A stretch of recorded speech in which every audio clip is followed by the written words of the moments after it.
It's morning already? Oh, Paimon still needs more sleep. Huh? Wait, look over there! Isn't that... It's one of Linny's cards! Let Paimon see what's written on it! Maybe you haven't heard, but today is the monthly free day. Everyone has the day off today, which makes it the perfect time to do some investigating. It's been a while since we last talked. Have you been making any progress lately? Let's meet at our usual spot in the factory area before lunchtime. I have new information. Ooh, today's our lucky day. We have the day off. From the sound of it, Lenny's been making progress with his investigation. Wonder what he's discovered. We still have some time before we meet up. Let's talk with the people here for a bit more before we go.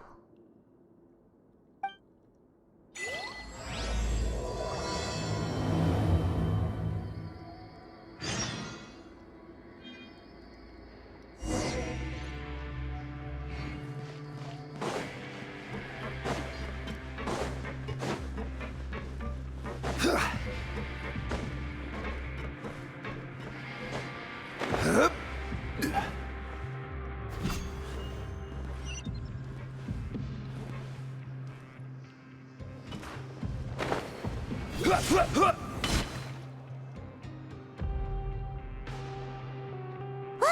There are some people talking over there! Let's listen in on the conversation.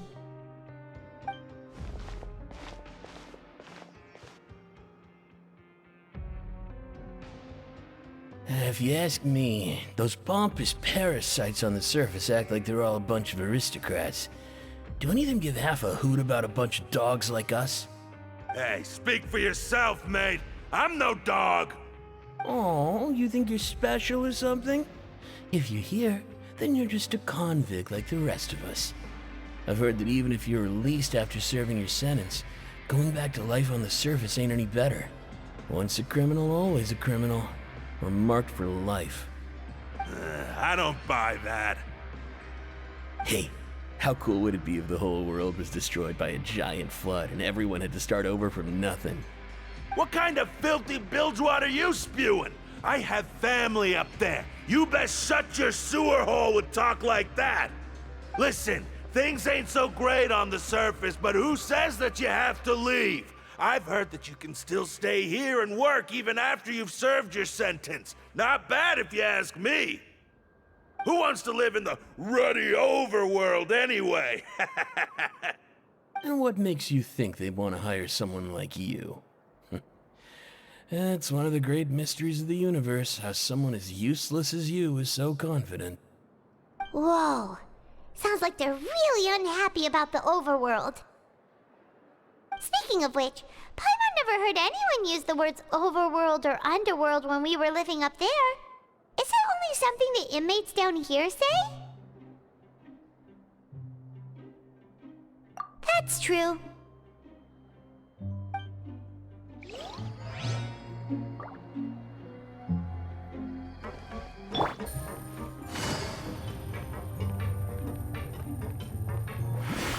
Take it easy. There's a group of people over there. Let's go listen in. So I said, that's not a faucet. Hey, who are you two? Why'd you come over all of a sudden? Oh, sorry for eavesdropping. Sounds like you were talking about something private. What's the matter? They're just looking to join in on our fun, that's all. Hey, don't pretend like it's okay for them to just interrupt us like that. Yeah, fine. You're lucky we don't mind extroverts that much.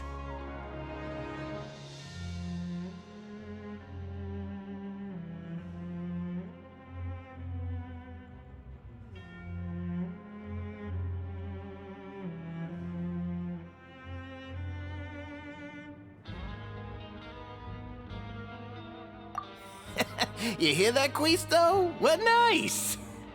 Your expressions tell me you're looking to hear some juicy info, am I right? But before that, it just so happens then I know you two. Really? Are we that famous? You're kidding. How often does anyone get a personal tour led by His Grace himself? Practically everyone was talking about it. Word has it that you also caused quite the kerfuffle. A little mistake, huh? I like the way you put it. You see, people with a good attitude can join our group anytime, unlike some of the others here. Your group? I'm Quisto, and this is Lavaroon. People usually call us the Bombshell Bros, but don't worry. We're not playing with bombs or anything. It's just that our information is always so explosive, and we blow minds on the regular. So, you two really like to gossip? Whew, you sure know how to embellish. No. You don't get it. Knowing intelligence will make things better for you here. For example, knowing who's working with whom, who has the latest rumors, who's not getting along. Wouldn't you like to know all that? Whoa, all this info's worth something, you know? You should prove you're worthy of it. I don't mind him. Quisto's always this way. Just play nice and say something to massage his ego. The welfare meals. Talk about the welfare meals. Right! That meal we had yesterday was super delicious. Paimon can still taste it whenever she closes her eyes. Is that so? To tell you the truth, I've been helping out with making those welfare meals. I've been working as a kitchen assistant for about a month and a half now. Oh, so you're the one who made those delicious steaks. Amazing. You could be a professional chef. You are correct. I am a true professional. In fact, I even went to culinary school. But enough about that. Since you like my cooking, I guess that means we share similar tastes. Listen carefully. This little bombshell will help you learn what's really going on here in the fortress.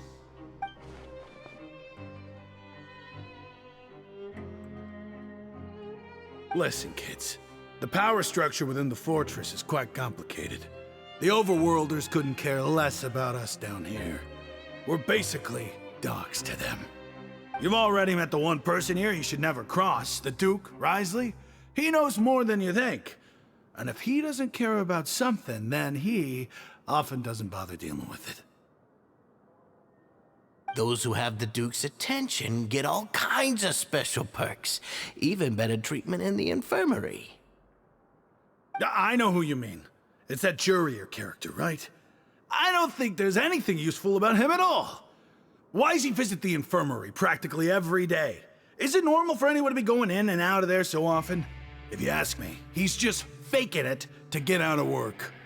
But did you know that Jurier was a talented researcher from the Fontaine Research Institute before he came here?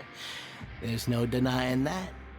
I don't care if he was a researcher that could turn dirt into Mora. Once you're in the Fortress of Meripede, you're just another inmate like everybody else.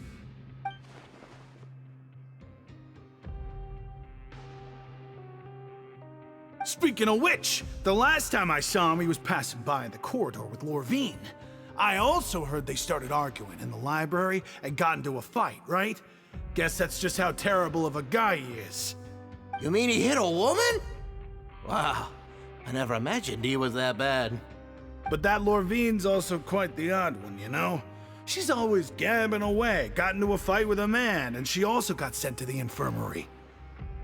Come to think of it, I always see her going to the sick bay every couple of days, too. Huh. Wait a second. You don't think? Do you think could it be that they're secretly meeting there to go on dates? But it's really hard to imagine. After all, I do remember seeing Lorvine beat Jurier to a pulp that one time. And we might be overthinking things.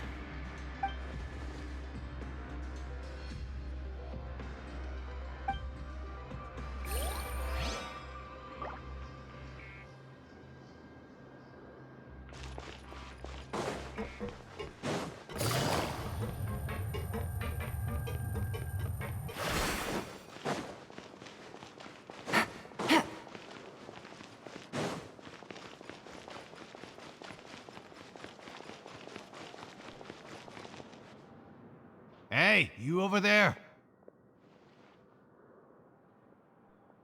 Yeah, you! Say, do you like playing card games? You know, like Genius Invocation TCG? You TCG players are like mint in the wild, literally sprouting up everywhere. Hey, come on now. What's wrong with finding fellow Invocation aficionados? Anyway, care to join me for a game? Alright. No pressure. But why would you be looking for people to play Genius Invocation in a place like this? Don't people usually come here to fight? Whether you're throwing down cards or throwing punches, it's all a competition, isn't it? It's all the same in my eyes. There are lots of card players here in the fortress. When I saw you, I immediately thought, hey, even outsiders from other nations play cards. So I came over to say hi. Sure. Great! Since you've been here longer than us, you need to flex your seniority a little bit, right? Maybe you could start by telling us newcomers some stories about this place. I thought you would have already heard everything by now. All right then, did you have anything specific in mind? Or do you want me to just pick a topic? Why don't you pick? We'll let you know if we've heard it already. All right. Have you heard any strange rumors since you've arrived? Ben, did you know that there are some people who are always gossiping over in the corner? Yeah, so you've already met those two. They're quite a pair. They always keep an eye out for the latest happenings and gossip about everything. I've never seen anyone with more time on their hands. I heard that they used to be a chef and a bartender before they were sent down here. You know how bartenders are, always chatting with customers. And chefs love to pass the time just hanging out when they're not cooking. Good to know. Do you have anything else to tell us? Let me think. Sounds like you want to hear something a little more tantalizing. Oh, did you know that the Duke was also a convict in the fortress of Meripede before? Huh? Wait, are you serious? That's right. The Duke was an inmate just like you and me. Seems he was exiled here for committing some crime. Who knows how he ended up rising up to become the warden, though. To go from an ordinary inmate to becoming the manager of the whole place? I'm not gonna lie, I kinda respect that. A forbidden zone? Sounds like something that someone just made up. I've never heard of that. Where did you hear about it? It's just a rumor we've been hearing, but no worries if you've never heard of it. Do you have anything else you can tell us? Anything else? Not that I can think of, but I'll be sure to tell you anything interesting I hear next time. You'll have to play a game of Genius Invocation with me first, though. Okay, we've talked to just about everyone, and it's about time for us to go meet Linny. According to the card he left us, we should go meet him in the production zone.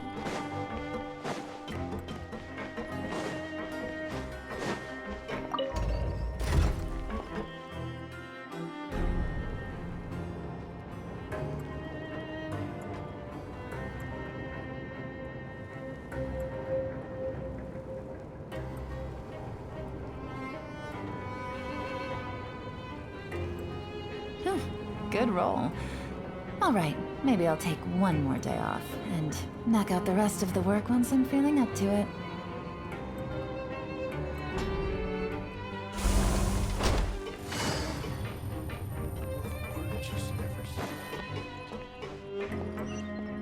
Take it easy.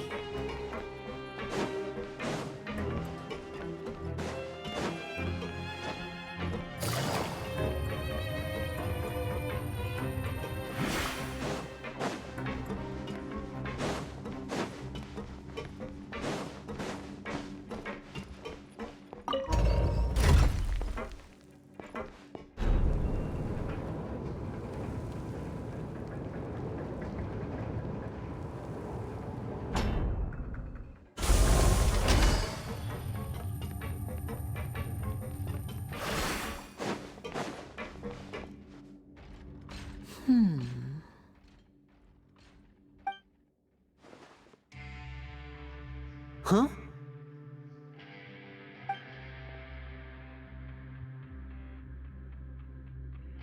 look in your eyes. You found something? Hey, this is no time to be modest. Just tell him we found a boatload of information. Oh, as expected of the legendary duo, you have my full and undivided attention. Huh. I'd have never guessed that myself. The rumors swirling about this place are unreliable after all, and Master Child probably went missing because he found a way out. He is a harbinger after all. I suppose he's much more resourceful than I initially gave him credit for. Unfortunately, this isn't enough for our final report to Father. We need to find out Master Child's exact whereabouts. Father told me that even though Master Child said he was just coming to Fontaine for a vacation, he actually had some personal reasons. His agenda might be linked to his disappearance. His escape route is already flooded, so we'll have to task someone with professional diving skills to chase after him. Well, when you put it that way, it's obvious that only Fremine would be up to the task. Bingo! Is he around? He's working today. Coming here as a group would have attracted too much attention. I'll talk to him about it later. No need to thank me. This was always a part of our mission after all. Honestly, I'm far more impressed by you guys managing to collect all this information right under Risley's watchful eyes. Collecting information has always been our strong point. Now, let me think. To find out more information, Fremine will have to retrace Master Child's original route. And if he's to do that, he'll have to set out on the next pipe cleaning day at the earliest. That's 6 days from now. You can even estimate how long it'll take for him to get back? We've been working together for a long time.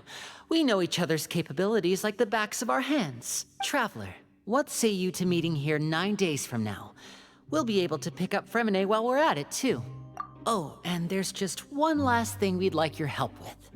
Though we can just sit back and wait for Fremine's report on Master Child's whereabouts, we still need to make more progress on the investigation of the Forbidden Zone. Fremine's no master of disguise. Lynette's still working on getting intel from the other areas, and I'll need to spend some time helping Fremine prepare for his diving mission. So, you are the only ones we can count on. What do you want us to do? Will it be hard? Well, I won't call it easy per se, but I think you'll be able to pull it off. Listen carefully. You'll need to find an excuse to get into the infirmary and investigate the room and environs. You've mentioned several sketchy-looking people always meeting at the infirmary earlier, so it probably has something to do with the secret we're hoping to uncover. You've already met the head nurse, so she'll be less suspicious of you. Investigate the internal structure of the infirmary and any active dealings within, and pass those on to me alongside anything else you're able to discover. But also, there's no need to take risks. Don't forget, safety always comes first. My apologies, I just started rambling out of habit. It was almost as if I was talking to my younger brother. But that's not a bad thing, right? All right, then we'll head out as soon as we finish our prep. Let's go our separate ways for now then. Don't forget, we meet here again in 9 days. Stay safe.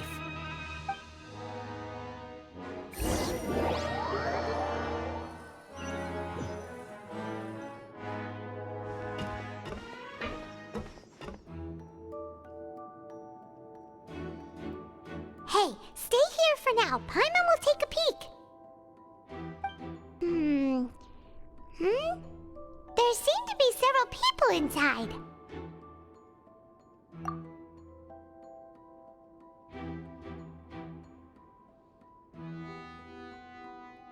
Right. I feel like this. It's not impossible. So...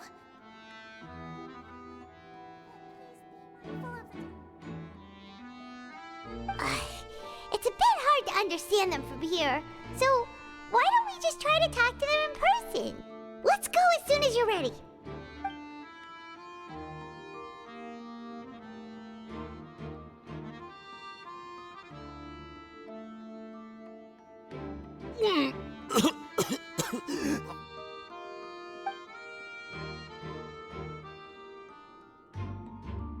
Someone, please help! He's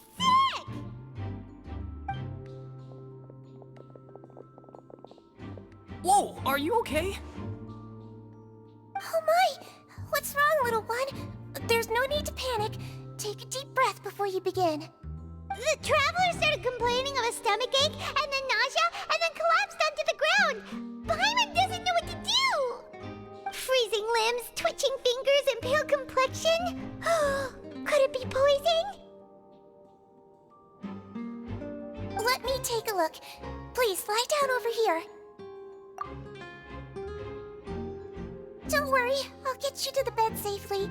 Here, hold on to my shoulder and walk slowly.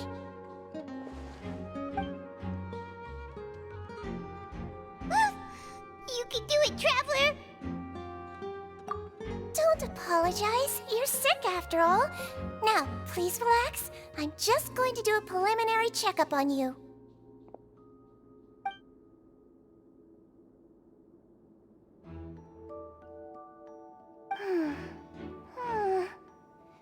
I see now.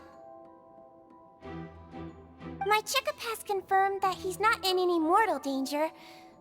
That's our worst fear out of the way. Eh?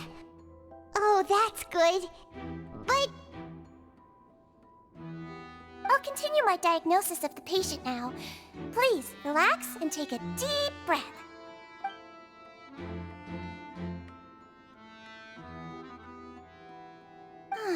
Don't sense serious damage to your organs either. Does it hurt when I press here? And here? Huh? But based on my initial checkup, there shouldn't be a problem here. Oh, how strange.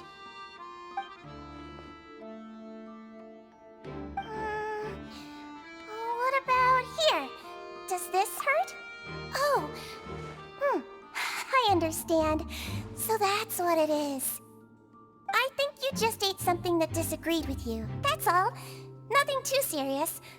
Outside of a pretty bad stomachache when it decides to act up. So that's what it is. Thank goodness it's not anything more serious. And there have been other inmates complaining about the food recently. I'll inform our head chef, Mr. Woolsey, of this problem as soon as possible. Congratulations! The health risk is incredibly low, so you should recover within a couple days. Why don't you take a rest here while I go get some medicine for you? Miss Levine, I'll have to trouble you to help me look after this new patient while I'm gone. Very well. And she hopped away just like that.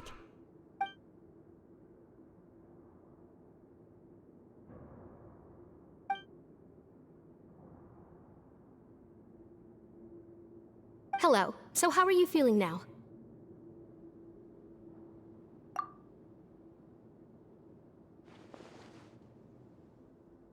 His stomach ache's really bad. He was stumbling about the whole way here, so Paimon's really worried. If Miss Sijuin says it's not a serious problem, then there's no need to worry. She's the best medic we've got down here. But it also looks like she's the only medic you've got down here. Well, that's true. What do you mean, that's true? That's really misrepresenting the situation. Of course I can't speak for the whole fortress, but it's not like everyone imprisoned here is useless, you know? Though they may have committed crimes and gotten locked up here as a result, they still know a thing or two about medicine, and they help Miss Sijuin take care of the sick and injured. Yeah, you're right. But did you have to lecture me about it in front of another patient? Aren't you a patient too? Where did all your energy come from? That's correct. Sorry, I got a bit ahead of myself. Are you two also sick? We've been sick a while. I come back every once in a while for checkups, and to pick up the medicines Miss Sijuin prescribes for us. That's just the nature of chronic illnesses. As for her... You could say she fancies herself as Miss Sijuin's capable helper because she learned a bit of medical knowledge ages ago. Please watch your mouth, Mr. Jurier. Don't forget that you are the primary reason I have frequent heart palpitations. Hey, don't start arguing now, please. Keep it civil at least.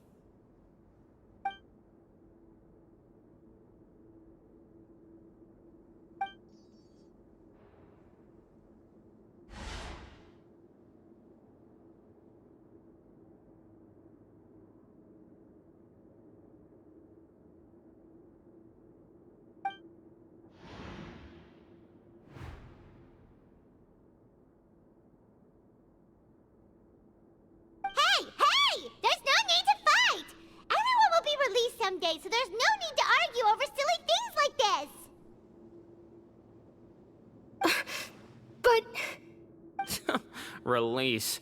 It's way too early for us to even think about that. And who the heck knows if we'd even be able to continue our previous lives?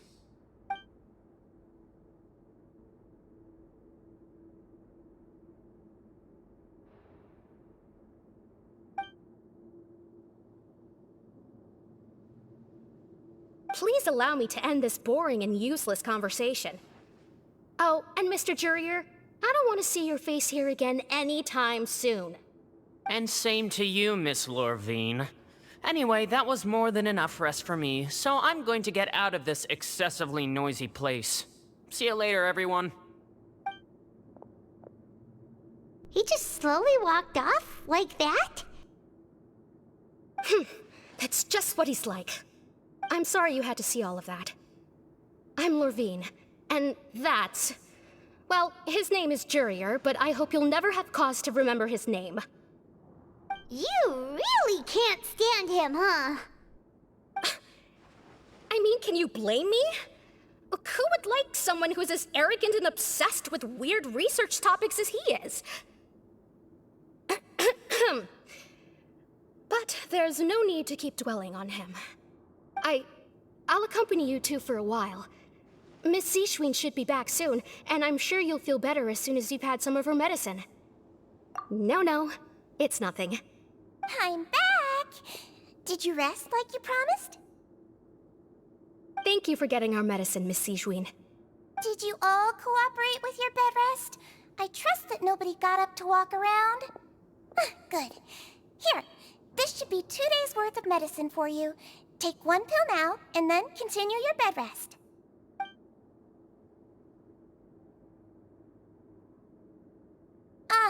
Miss Lorvine, I left in a bit of a hurry just now.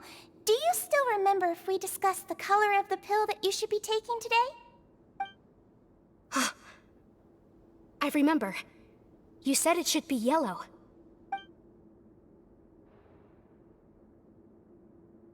Yellow, huh? I understand. These are yours. Please, make sure to go to bed early after taking them tonight. You'll benefit from a good night's sleep. All right, then I'll also be on my way now. I hope you feel better soon, too. See ya! I'm going to fill out your medical record now. You're widely known as the Traveler, right? I just want to double-check a few details, if that's all right with you. Those two made quite the commotion just now, so why don't we let the Traveler rest? Paimon can answer the questions instead. So his primary symptoms are abdominal pain with secondary symptoms of nausea. Is there anything else?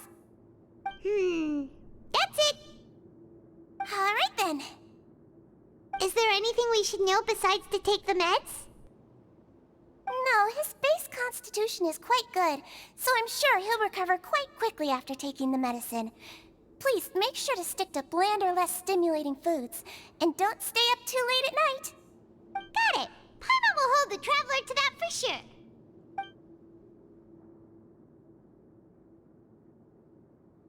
Oh, you're going to take a nap already? Okay then, you get some rest.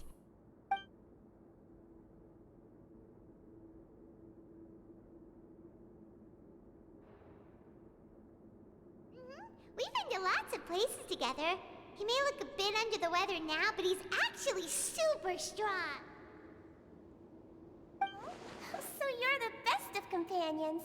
Well, don't worry. He'll recover soon.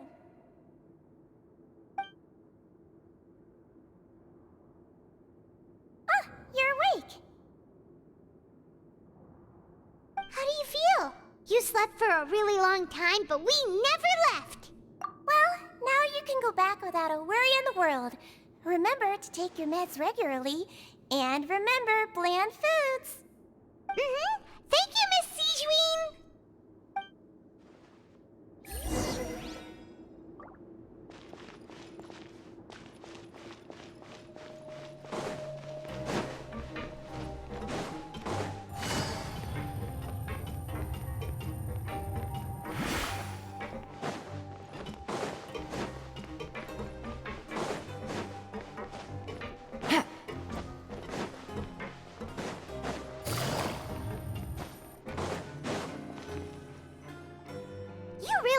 something. To be able to fall asleep like that and even sleep talk the entire time, you scared Paimon half to death!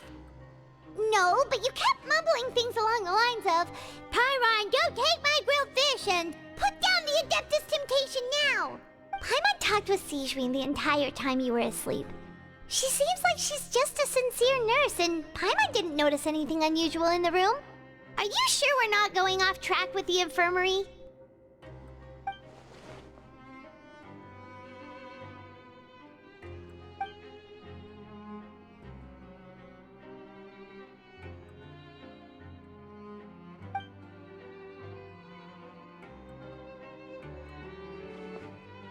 Whoa! You really are super thorough! All those tiny little suspicious things that Paimon didn't even pick up on! We've gotta give the info to Linny!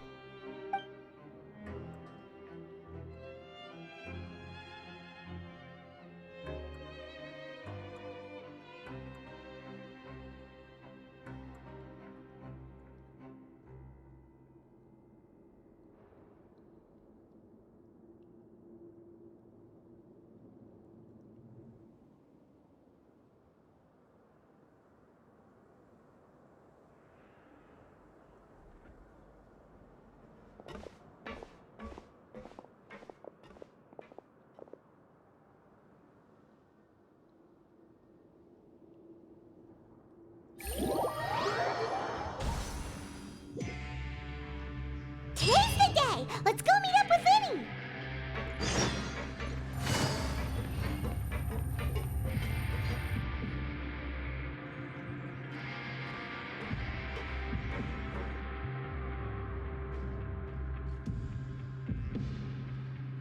Oh!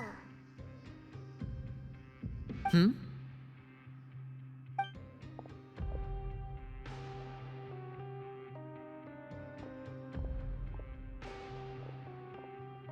Did you two run into any trouble over the past few days?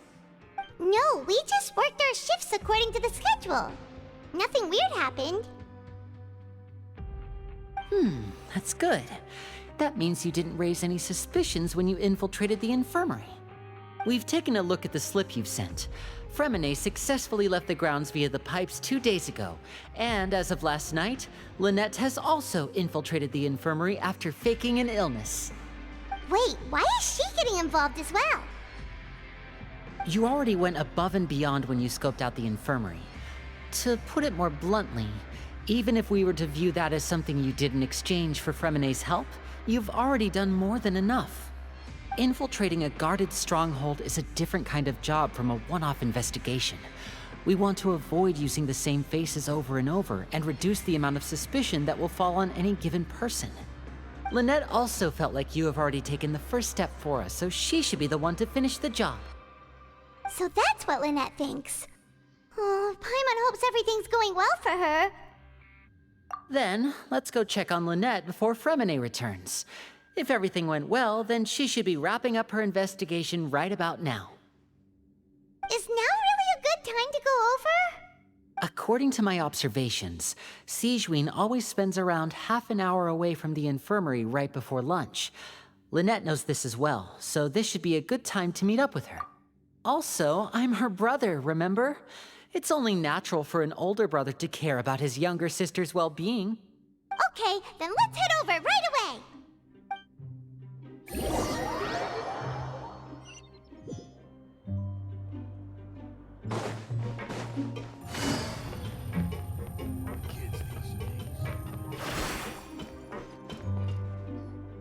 Lynette should be here right now.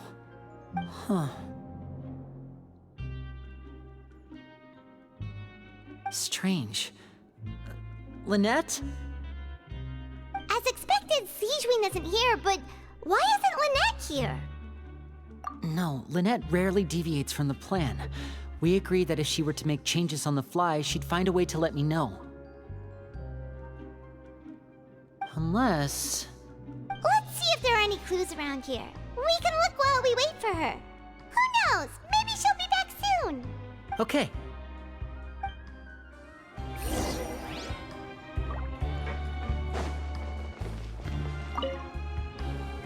There are some books here and a few files.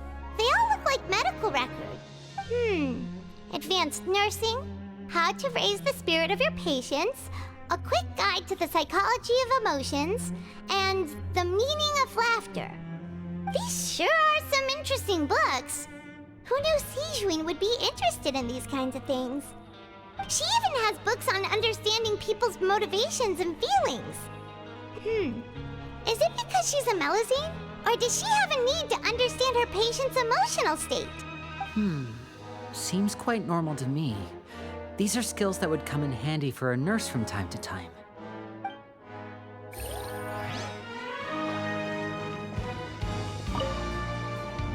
None of the beds have any signs of having been slept in. Except that one over there.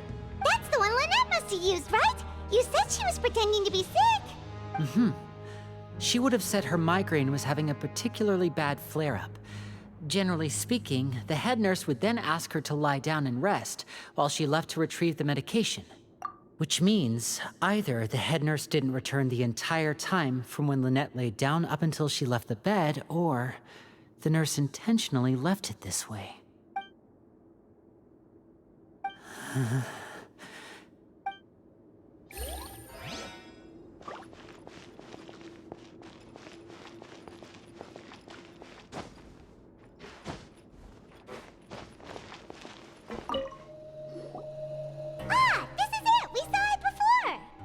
Wait, this thing?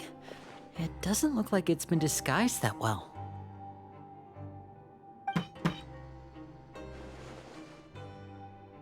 The space behind it is empty. From its size, I don't think it's an entrance that is meant to be taken apart. There's probably a mechanism around here somewhere. Could Lynette have tried to get inside? But if that's the case, she would have contacted me for sure.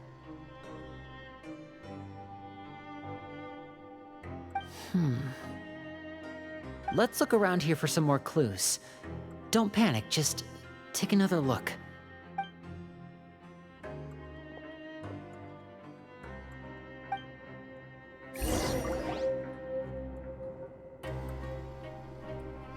Hey, you guys, there's a slip of paper over here! A slip of paper? It's right over here, and there's a bunch written on it too. It reads, "Out of respect for your usual practices, I'll use a piece of paper or card as the medium to pass on my message. You may consider this as me giving you my best regards." This is... Is that all? The back. This is... Show me! Now!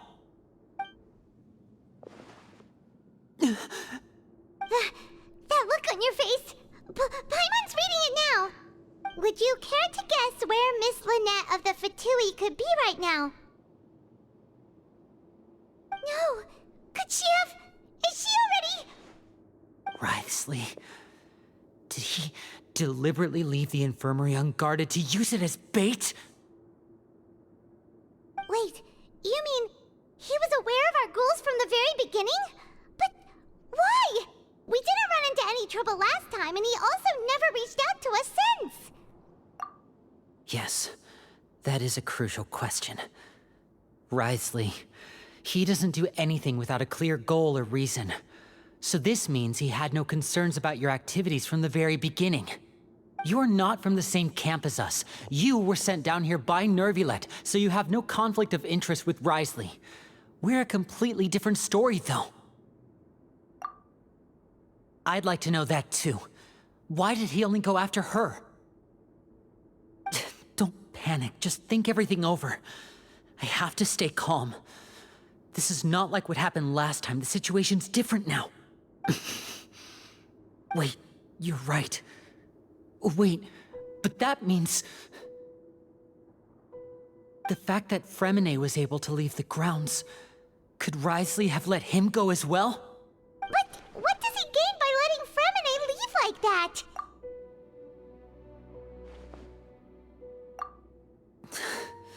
So he's challenging me and trying to provoke me, I'm sure of it. We never should have sent out Fremine. We had to go through all that trouble to find an opening to sneak him around the guards and into the pipe, and we even thought luck was on our side. If Risley let him leave on purpose, then he's probably in a terrible spot now as well. Lenny's getting more and more panicked. We have to calm him down. Don't be like this, Lenny. Fremine wouldn't have left if we hadn't told you about Child. That was our fault. No. I'm the leader of this operation, and I'm the one responsible for this team. I was the one who failed to protect them. I'll go talk to Risley. Hey, don't be reckless! Traveler, please talk some sense into him. I simply cannot allow Lynette to be abducted again. I have to go. I'll find a way to get them back. He's rushed out the door! After him!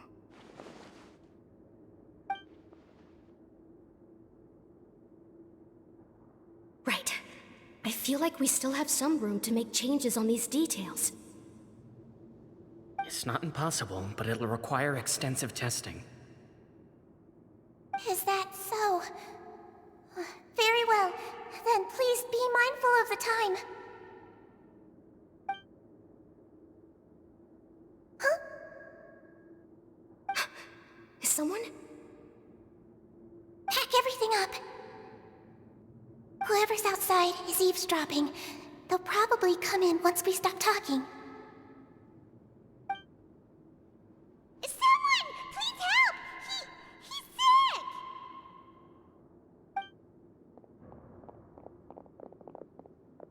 Whoa, are you okay? These two. As expected, they've already found this place. Oh, they are quite sharp. What a delightful turn of events. I like smart people, but I also like playing dumb. I like the feeling of being trusted. Oh my! What's wrong, little one? There's no need to panic. Take a deep breath before you begin. Being able to read human expressions is quite the useful skill. Wait! Wait! It's no use. We have to catch up to him.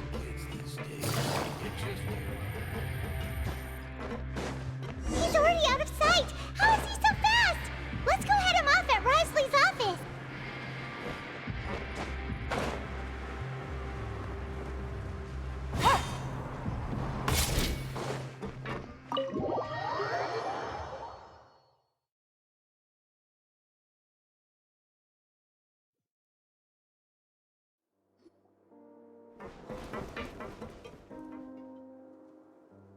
Come out and face me, Risley!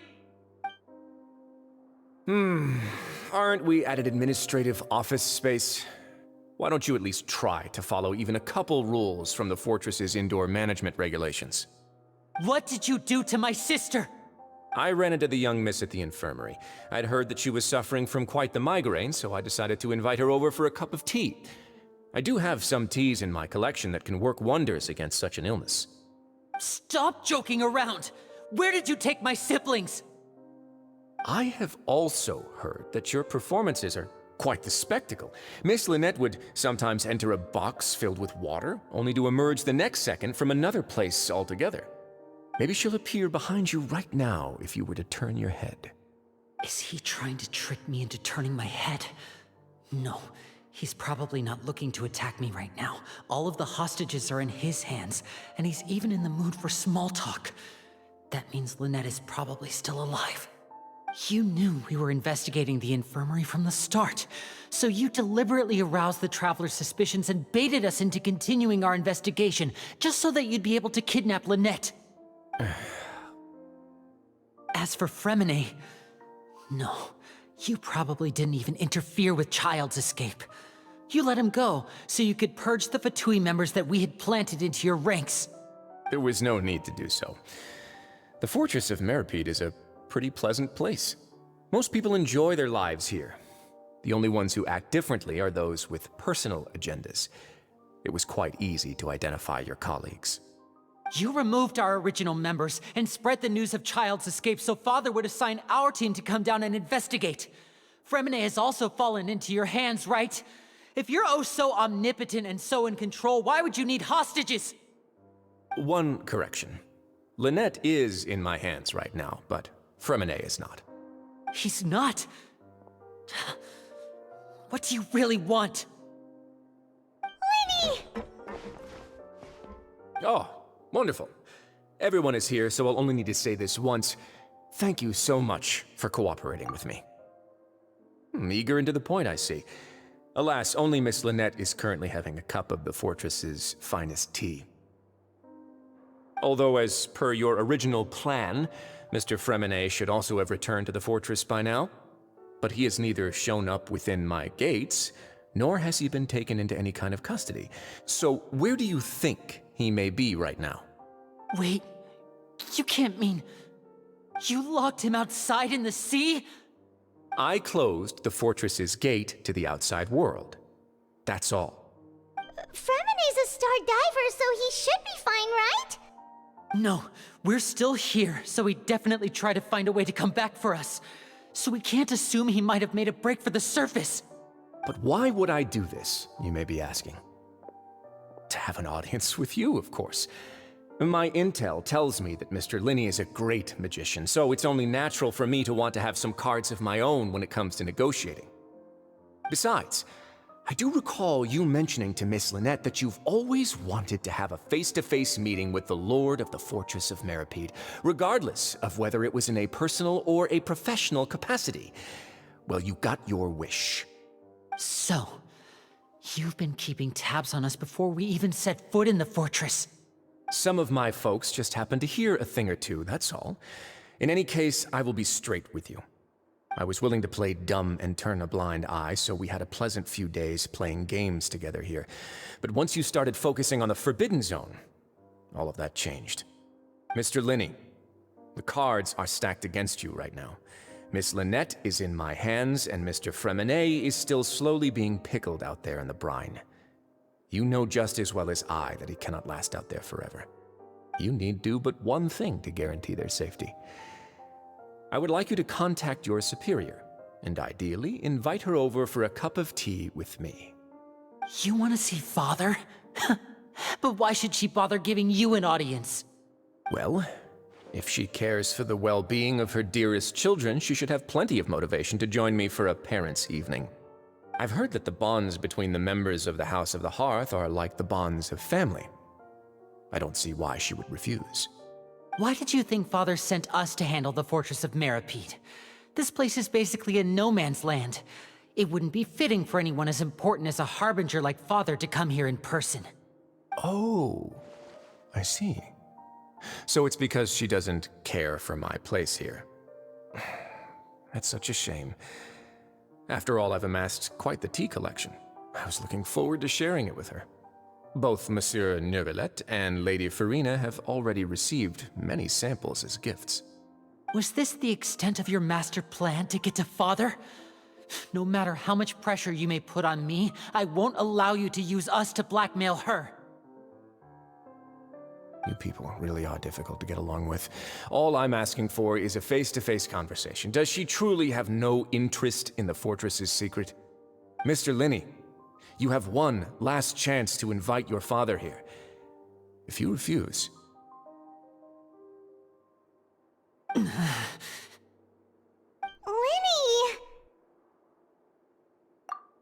Instead of asking why I'm doing this, why don't you try to see things from my perspective for a second? From the very beginning, the Fatui has been actively infiltrating my fortress. I gave you a warning by cutting off the first few operatives I found, but that only caused you to double down. Had you given up on the fortress then and there, I'd have no reason to want to talk.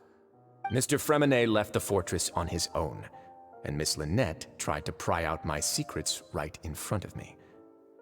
No matter how you look at it, the responsibility for this falls on you. I shouldn't ask Father to do anything because of us. 6, 5... Wait, 2, 1. Time's up. It really is a shame, Mr. Linney. Risley! Negotiations have broken down. Please leave, ladies and gentlemen. It's time for my afternoon tea. Yeah,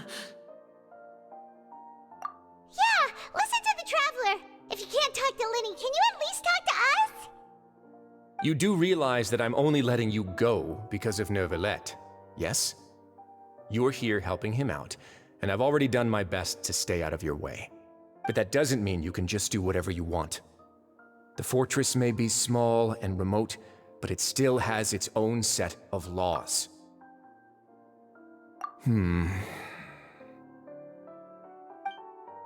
how about this?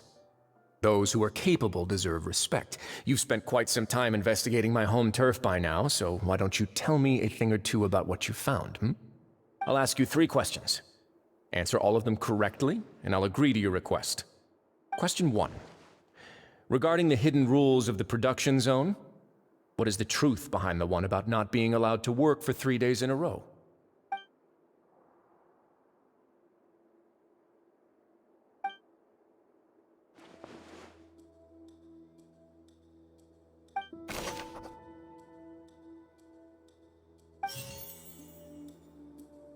We often see Miss Sigewinne observing the prisoners.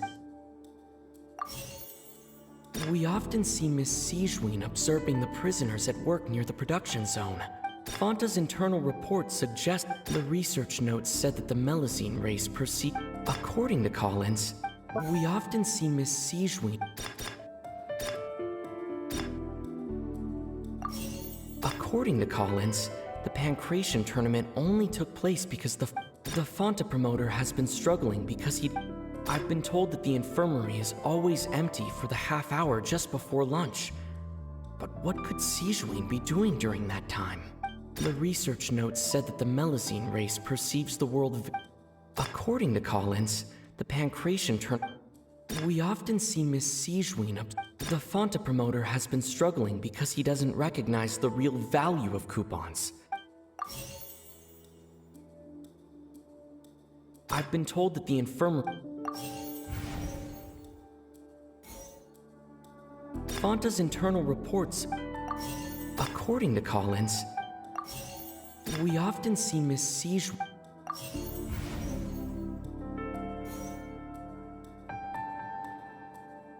The research notes said that. I've been told that the infirmary is. The research notes said that. The Fonta promoter has.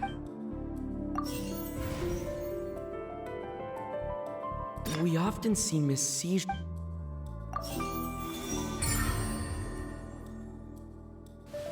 So that's what's going on. Paimon understands it now. Who would have guessed? The hidden rule of the production zone. People are not supposed to work 3 days in a row, and if they do, they'll get strange meat in their welfare meal. At first we thought this strange meat must have something to do with the people who disappeared, but in reality, they were all prepared by Sigewinne, the head nurse.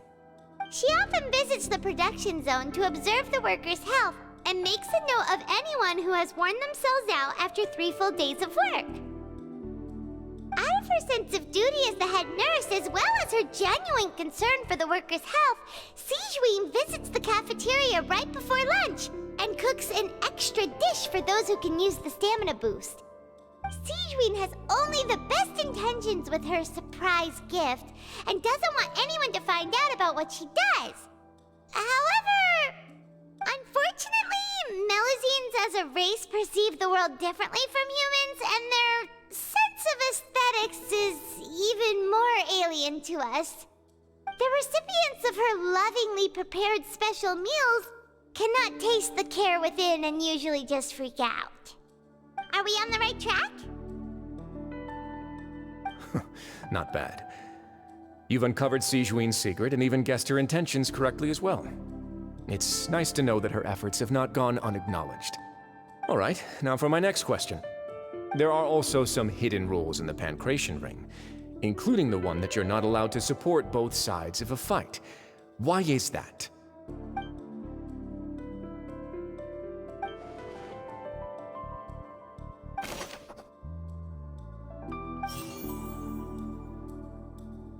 According to Collins, the Pancration tournament. The Fonta promoter has been struggling because he doesn't recognize. Fonta's internal reports said...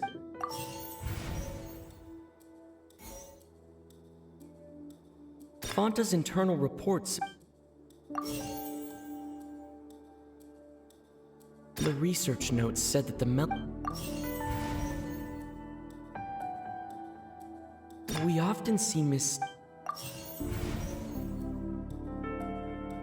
I've been told that the The Fonta promoter has...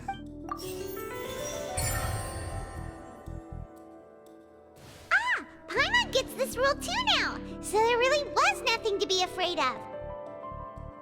That hidden rule of the Pancration Ring is about how, people are not supposed to bet on both boxers at the same time. And if they do, they'll receive a package containing a strange, blood-colored liquid.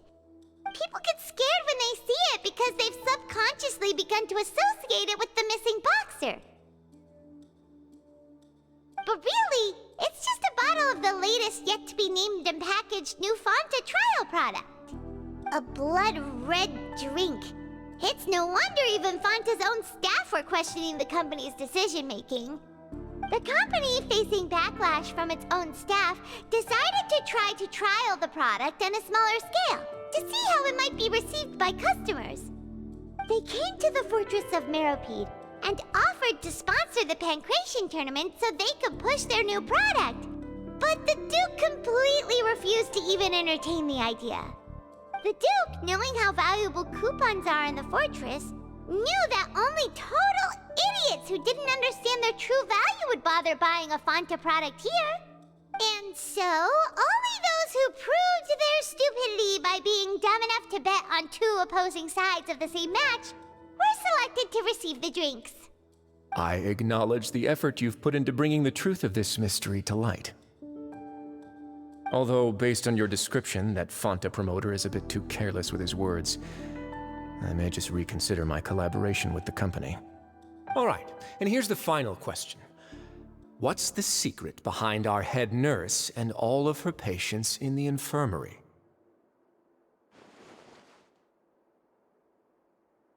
Stop your cruel and pointless games, Risley!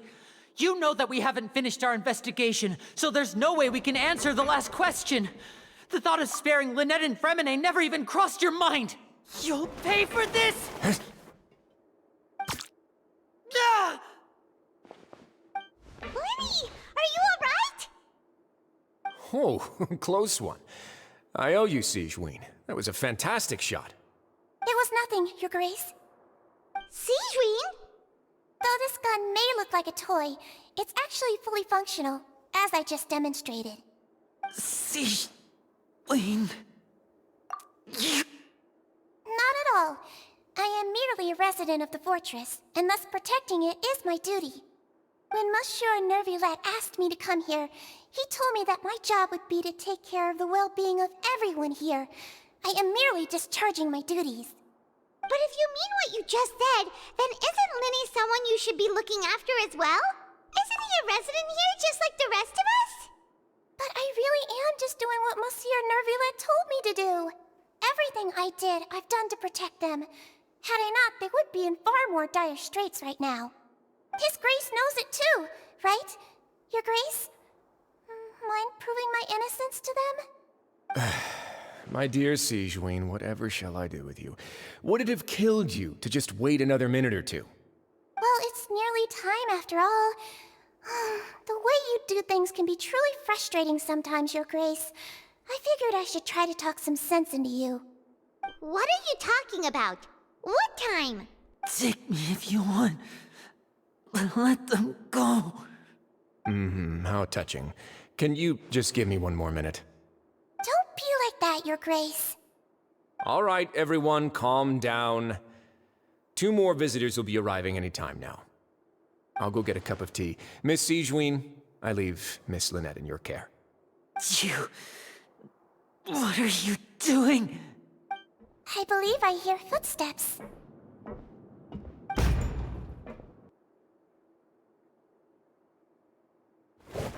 Some space, please. Ah, Miss Clarande. My door. Fremine. Fremine!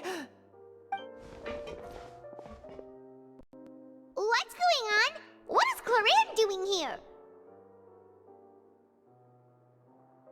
Work. I'm sorry about shooting you, Mr. Linney. The tranquilizing effect will begin to wear off soon. Please take it easy in the meantime, though. What happened to Fremine? Wasn't he diving just outside of the fortress? Why is he looking like...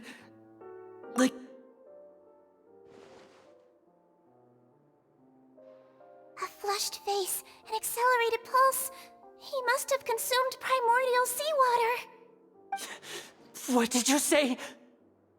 Please, make some space. I'll need to give Mr. Fremine a more thorough checkup. Your Grace, I'll leave the rest to you. I'll talk to Clorand while you get Fremine to where he needs to be. Everything else can wait.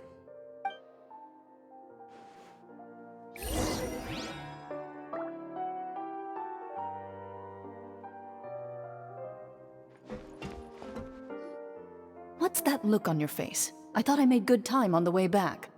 Oh, I'm just admiring your punctuality. Had you arrived just a few minutes later, Sijween may have been forced to shoot Mr. Linney again. How's the situation out there? The water has changed. It's pretty much as expected. The concentration of primordial seawater has increased significantly. I was only out there a short time, so it wasn't too bad. But if one were to stay for any significant amount of time...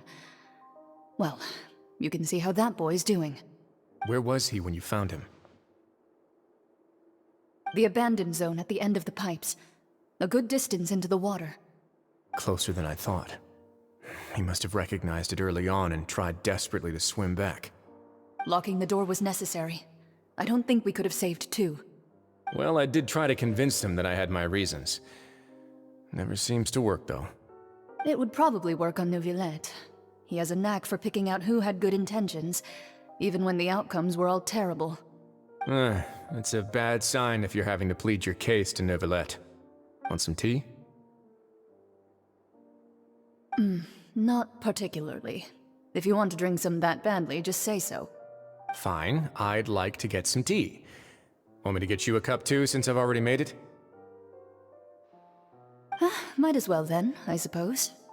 Actually, do you have a towel? I would like to dry my hair.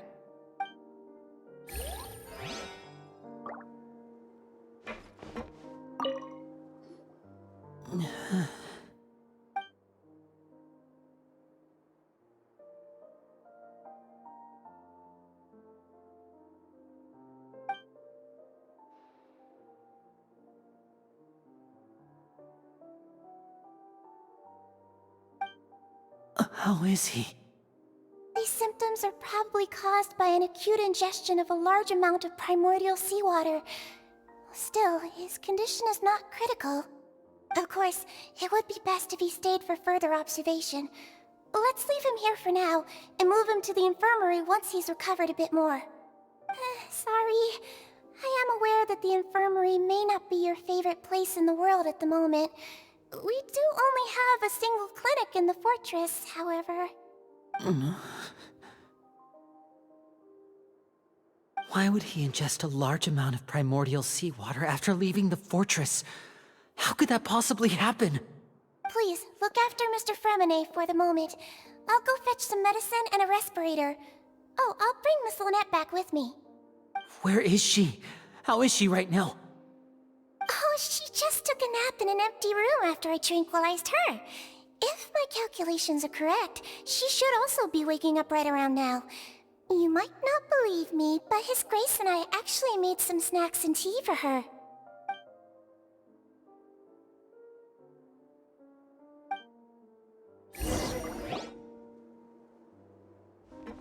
Linny, are you okay? I'll be fine. They're all here now. Don't worry about me. Are you sure?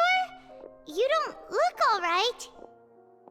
My hands and feet are still a bit weak, but that's probably just the residual effects of the tranquilizer shot. I'm back, everyone. Lenny! Oh, Traveler, Paimon, you're here too. Remine? Is he... He'll be fine. But for now, please help me lift him up.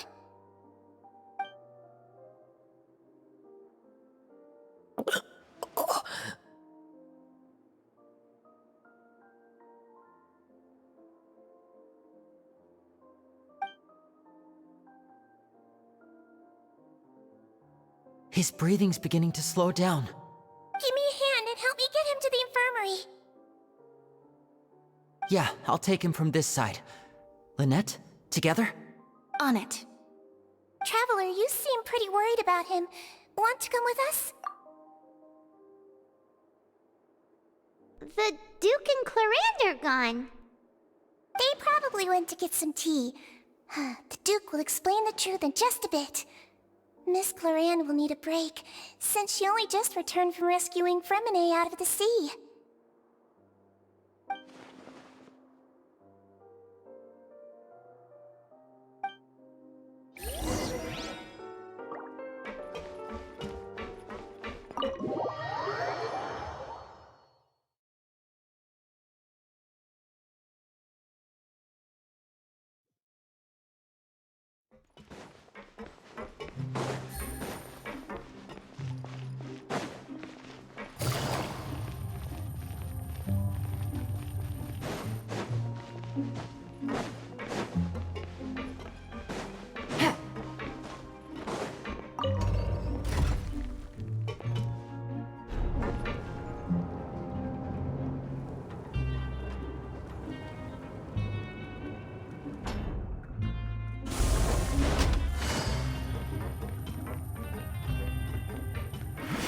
Take it easy.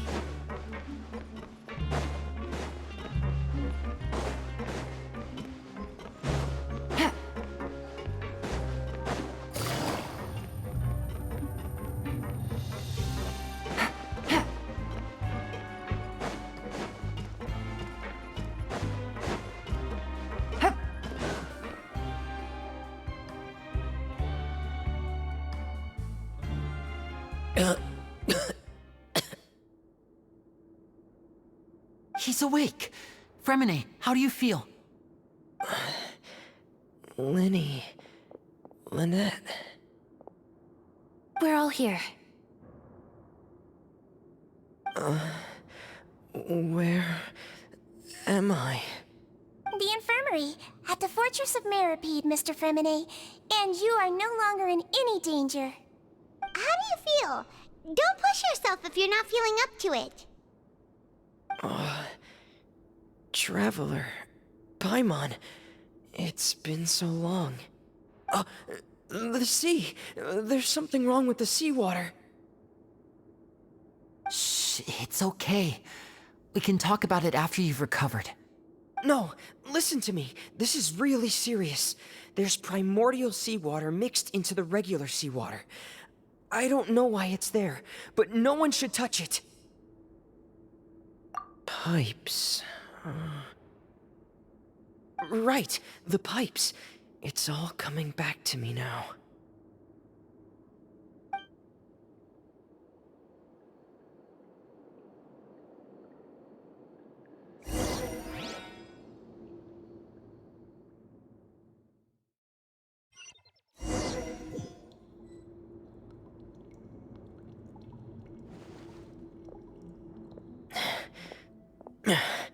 I'm in. Seems like this pipe hasn't been used in a long time. It looks abandoned.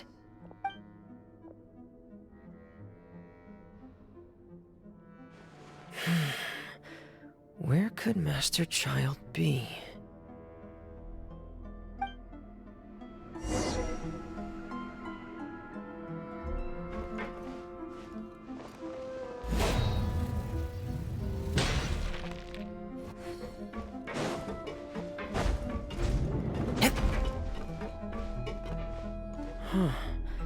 This mechanism looks like it's been tampered with.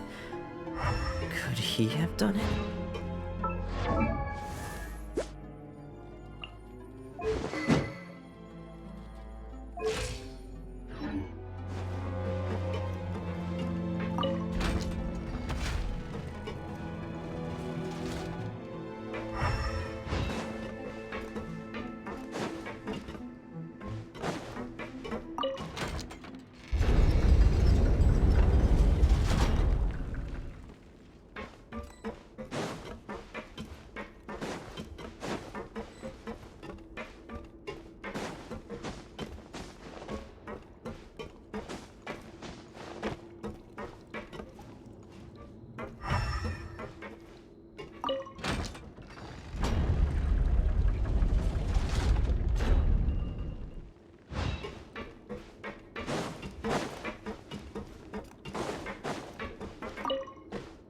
It's getting stuck on something.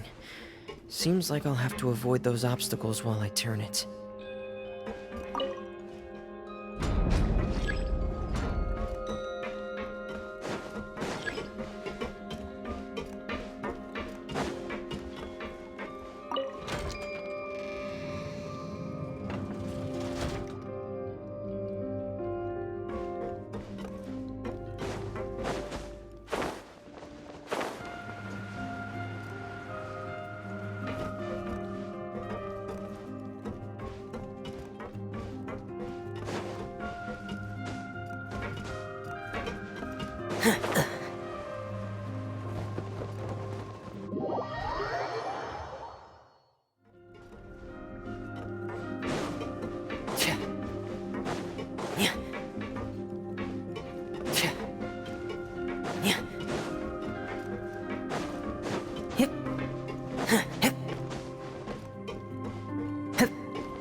Father!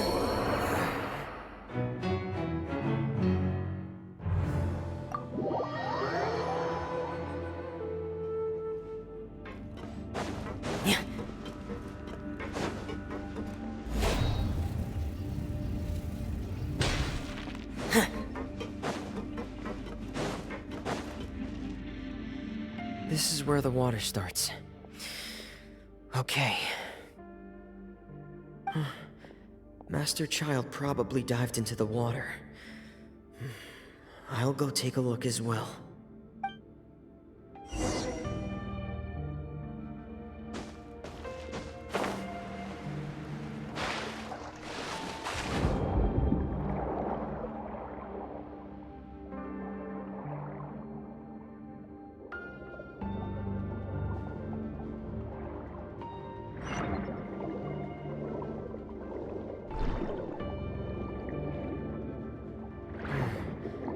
The vegetation here is a bit more sparse. These traces aren't natural. A person must have left them, and recently. I should be going in the right direction. Oh, there are traces here too. I need to keep going. Huh? The traces are gone. But I don't see where he could have gone from here. Wait. What the?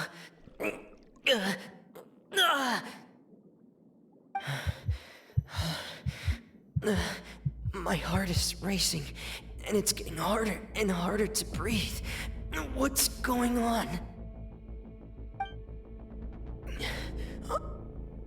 No good. I have to get back. They still don't know anything about what's going on.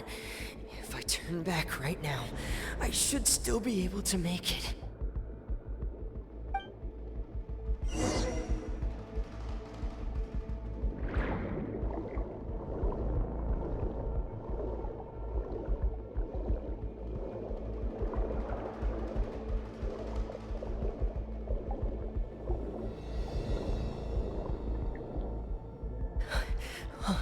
I can't die here.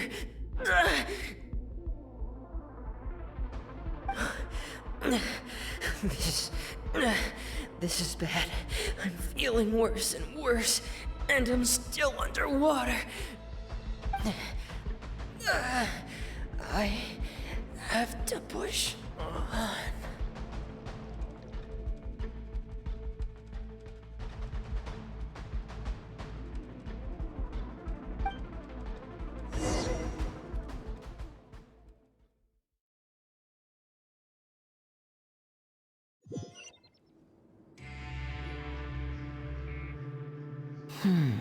So, in other words, the trail you were following vanished, and you had no idea where Master Child could have gone.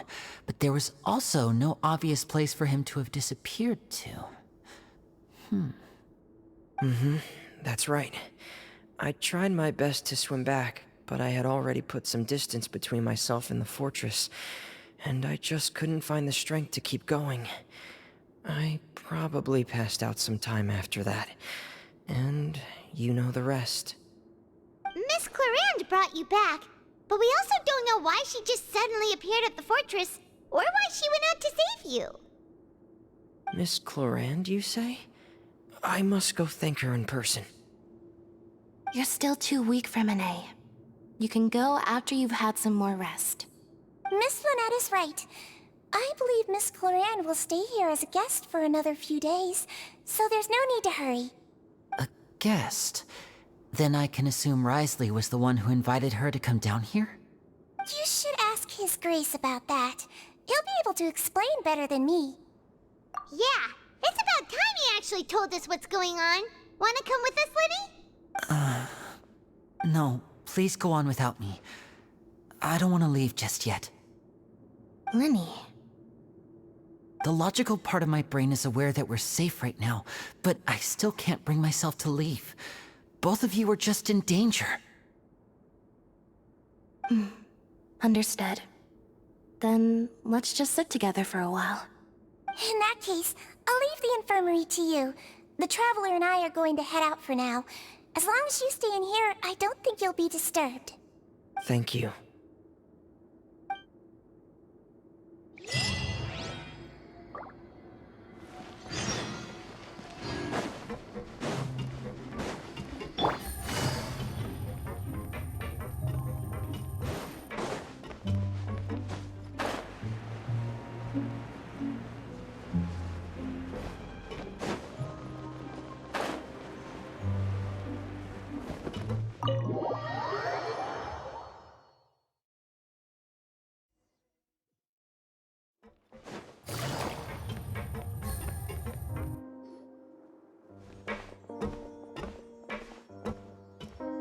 Excuse me! I take it Mr. Fremine's condition has stabilized? Of course! I wouldn't have left the infirmary otherwise. I've been expecting those two, but might I inquire as to the purpose of your visit, Miss Siegewien? I wanted to check up on Miss Clarande. How are you feeling? Mostly fine, I think. If you don't mind, I'd like to perform another quick physical exam. It'll just take a few minutes. All right. Thank you for looking out for me. I'll take my leave for now, then. Well, want to explain yourself, Risley? Of course, but I'm not partial to the word choice of explain. How about enlighten? Where should I begin? How about you start by asking me any questions you have? You can start with whichever one you'd like to get answered the most. Then Paimon will begin. Did you know about Lenny's goals from the very beginning? No. I just knew they were Fatui operatives sent to the fortress by the Knave.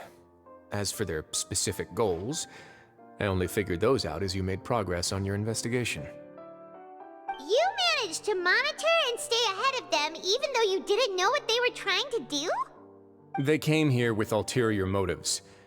I'm quite adept at discerning what that kind of behavior signals. Initially, I thought their goal was just to investigate Child's disappearance. Linny suggested that I had deliberately let him escape, but in truth, I didn't really do anything special to help or hinder him while he was here. Everything he did, from finding helpers to leaving this place, he did on his own. Of course, it's inevitable that the Knave would make a big deal out of her fellow Harbinger's unexplained disappearance. I'm also quite curious about where that Harbinger went, so I figured I might as well let the Fatui do their own investigative work. All I care about is the answer. So you were hoping Linny's group would just do your work for you! You make it sound like that's a bad thing. Unfortunately, things didn't go as planned. I assume that Fremine has told you already, the ratio of primordial seawater around the fortress of Meripede is on the rise. The Forbidden Zone has always been Linny's target, and you got roped into that investigation after running into him. I began to intervene out of concern for your safety, and also to prevent the fortress from becoming entangled in more irksome matters. Are the rumors true? That you're also a former criminal? Why would you put it like that? Isn't staying here all day and serving as the manager of the fortress a kind of sentence unto itself? Another form of prison? I just happen to have some support from the rest of the inmates. That's all. Oh, right! Paimon wanted to ask, who invited Cloran down here? Me, of course. I paid her good mora to come down to the fortress for some field work. As a champion duelist, Miss Cloran could be considered to be an independent party. I needed to find an exceptionally capable person to help me get through the impending crisis.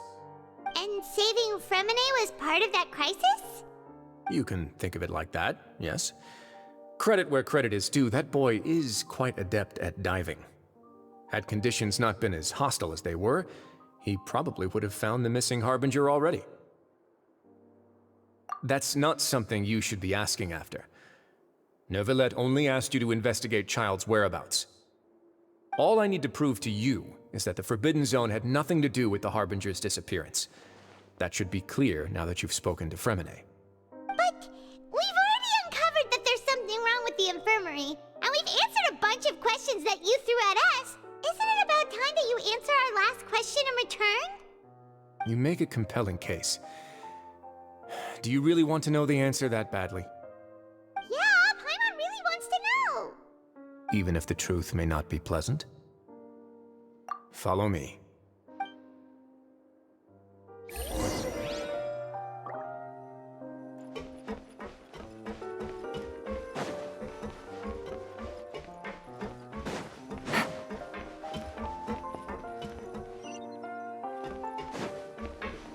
Take it easy.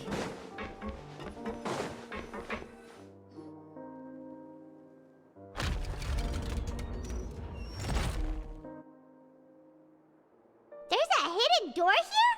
And a whole basement behind it? Huh. You're pretty good at hiding stuff, Wriothesley.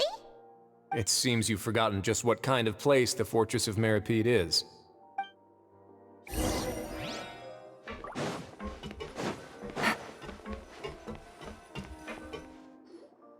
Stand on the central plate. Wait, is there a secret mechanism or... Whoa!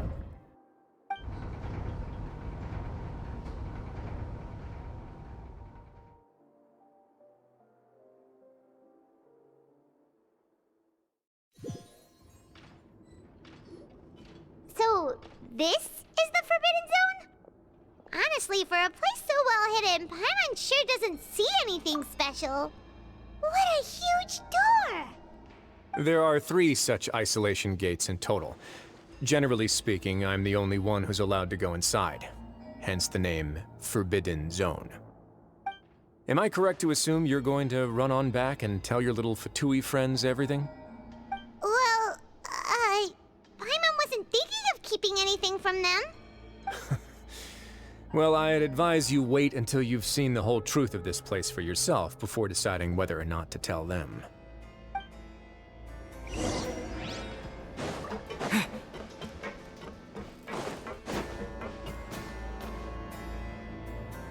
Huh. So there's a switch on the side. Stand back.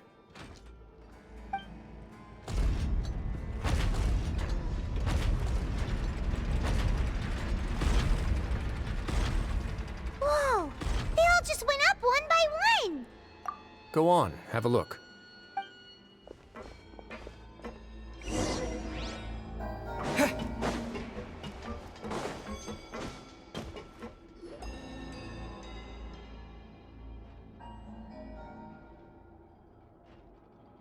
I've been interested in what lies beyond that gate ever since I assumed leadership of the Fortress of Meripede. Of course, it would be unwise to recklessly open it, but it'd also be risky and negligent to simply ignore any potential danger that could be behind it.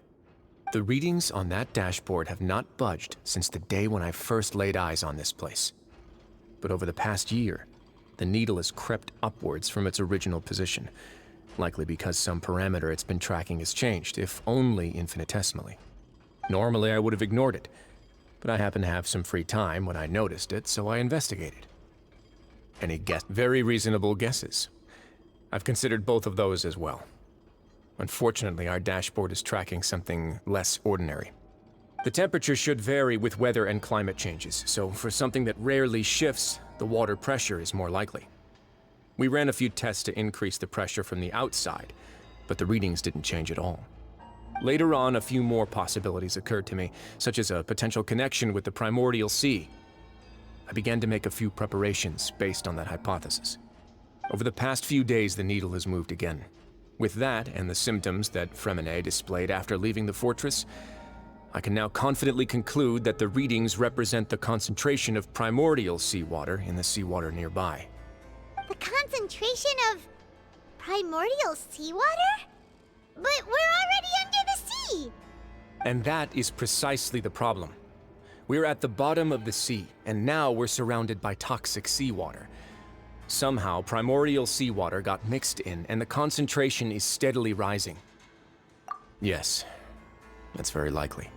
But forget about the two of us! Not even Neuvillette knows where the primordial sea could be, much less where we could find and plug a leak. Oh. Oh! Seems like you've figured it out. I believe the primordial sea lies directly beneath this sluice gate. For some reason, the primordial seawater levels have risen significantly, and it's now very close to us. The indicators are now red. Although the gate still stands, some primordial seawater has already leaked out and mixed into the sea around us. If this continues, soon it will no longer be able to hold back the primordial sea at all. Yeah, you know what the legends say. If this place falls, then everyone in Fontaine will be turned into puddles in the span of a night. But that's just too weird! Why would the Fortress of Meripede be built right above a sluice gate for the primordial sea? Who built this place anyway? Your expression tells me you think this might be part of a vast, complicated conspiracy. To be honest, you might find the actual answer may be exceedingly boring. It's just that the secret of the Forbidden Zone had been long forgotten by the nation before I rediscovered it with my research. There's no single founder of the Fortress of Meripede in any traditional sense. What we know about its history has been left to us by the people who used to live here. When the previous Hydro Archon, Egeria, ruled the land, all convicted criminals from Fontaine were exiled. The people drove the criminals away like a wolf pack chasing away the banished. The criminals received no sympathy of any kind from the people. They were exiled to the desolate seaside, where they experienced only pain, struggle, and the bone-chilling cold. Some of them began to repent, and prayed to the Hydro Archon, asking if there was still anything they could do. The Hydro Archon took pity on them, and said, "You may go guard my secret, deep underneath the waves." And so, leaning on the power of the Hydro Archon, they gathered underneath the sea and began to build a fortress. They became a community down there in the deeps, and over the years helped it to grow. As the number of exiles increased, more and more people joined the community. When the first group of exiles died, they left the yet unfinished fortress to their successors. The Hydro Archon continued to lend her support, allowing the fortress and what it stood for to continue growing ever larger. Before long, this dark underwater fortress became the sinner's only home. And with that, the people here stopped referring to the fortress as a prison. They saw themselves as repenting sinners who would regain their freedom once they had sufficiently redeemed themselves. But as time went on, people also realized that the fortress was a lonely place. Once they had gotten used to life here, they could no longer feel comfortable living in the overworld. Once they had finished serving their sentences, some people left and some others chose to stay. They'd find some idle position and let their withered souls fade away with the ancient secrets of the past. After many, many centuries, few people still remember the reason for the fortress's founding. Now they just see it as an integral pillar of Fontainian society, as the place where criminals deserve to be sent. Now and again, researchers manage to break one law or another and live out their days in the fortress. I learned all this from an elderly historian. Everyone else just thought he'd made it all up. But now you know every part of that history is true. Indeed. It's just as the prophecy says. If this gate fails, then everyone will be dissolved into the sea. To be frank, not really. But sadly, that hasn't stopped this prophecy from proving all too accurate.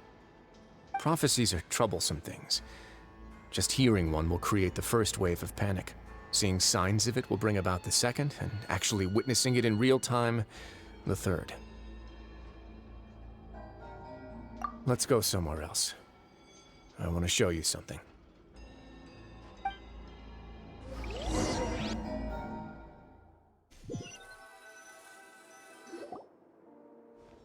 This is it.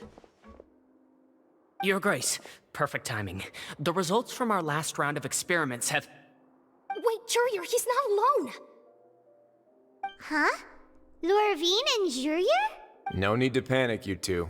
I've already told them about our plan. What? After you warned us not to tell a single soul about any of this? I'm skeptical as well. Are you sure they are trustworthy? The results speak for themselves, don't they? These two may already know more than you could ever imagine. All right then, if Your Grace insists.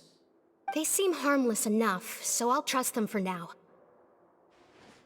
How about some reintroductions? This is Jurier, one of the highest-ranked researchers from the Fontaine Research Institute. He used to work under Edwin. I trust that you've heard of Edwin? Good. Saves me a bit of time explaining. Edwin's main areas of research were archaeum and gravimeters.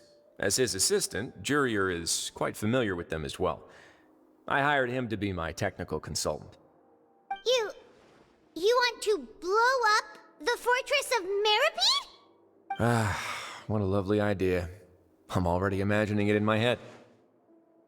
Gotta admit, I'm tempted as well. Guys, focus! Focus! That taskmaster over there is Miss Lorvine, and is also one of my technical consultants. While Jurier used to be Edwin's assistant, she used to be Jurier's assistant. Ooh, are they together? See, everyone keeps asking this question. Are you too sure you're not a couple and just using your work as a convenient cover? Your Grace, I am not in a relationship with this man. If I dated her, I'd officially be madder than Edwin. Jeez, forget I said anything then. Follow me. Whoa, there's another door that goes right up. Your constant amazement makes it seem like the fortress can do anything. But Paimon really thinks everything's super cool.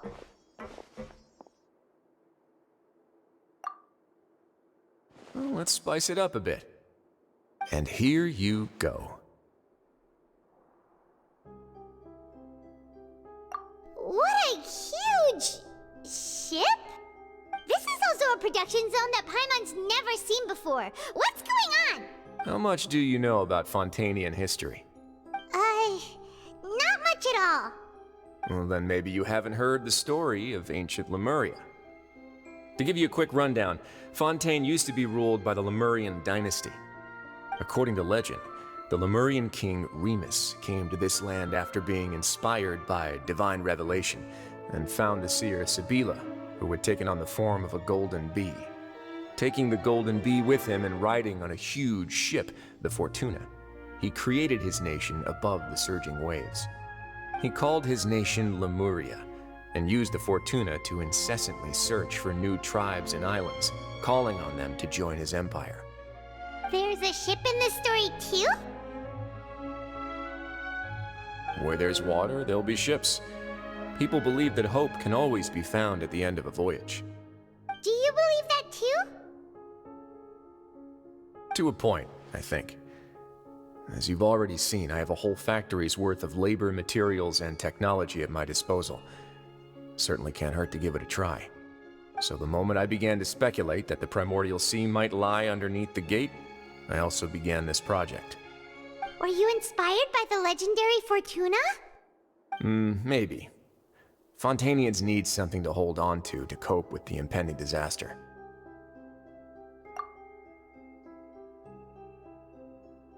Were the workers to find out the truth behind this ship, riots would destroy the fortress faster than any catastrophe. As the fortress's administrator, I'd never make such a reckless call. Alright, that's enough talking for now. I'll need another 3 cups of tea to soothe my throat. Do you have any other questions? Seems like you're good. Come on, I'll take you back.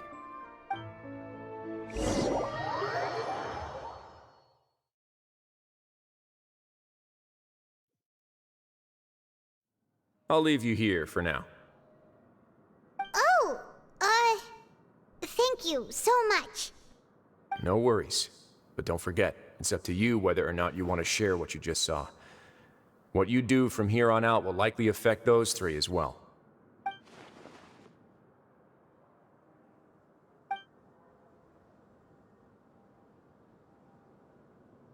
Yeah, we'll put a lot of thought into it for sure. Great. I look forward to what happens next.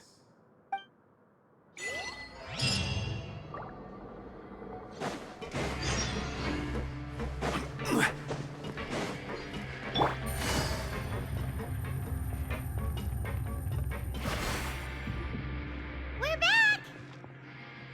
Welcome back. Do you want a cup of tea? How can you be so much like Risley, always drinking tea? Huh. Actually, now that you mention it, I just remembered something now. While I was sedated, I could still barely hear 2 people talking next to me. They were discussing everything, from the leaves to the water and even the teacups themselves. Must have been Risley and Sijween.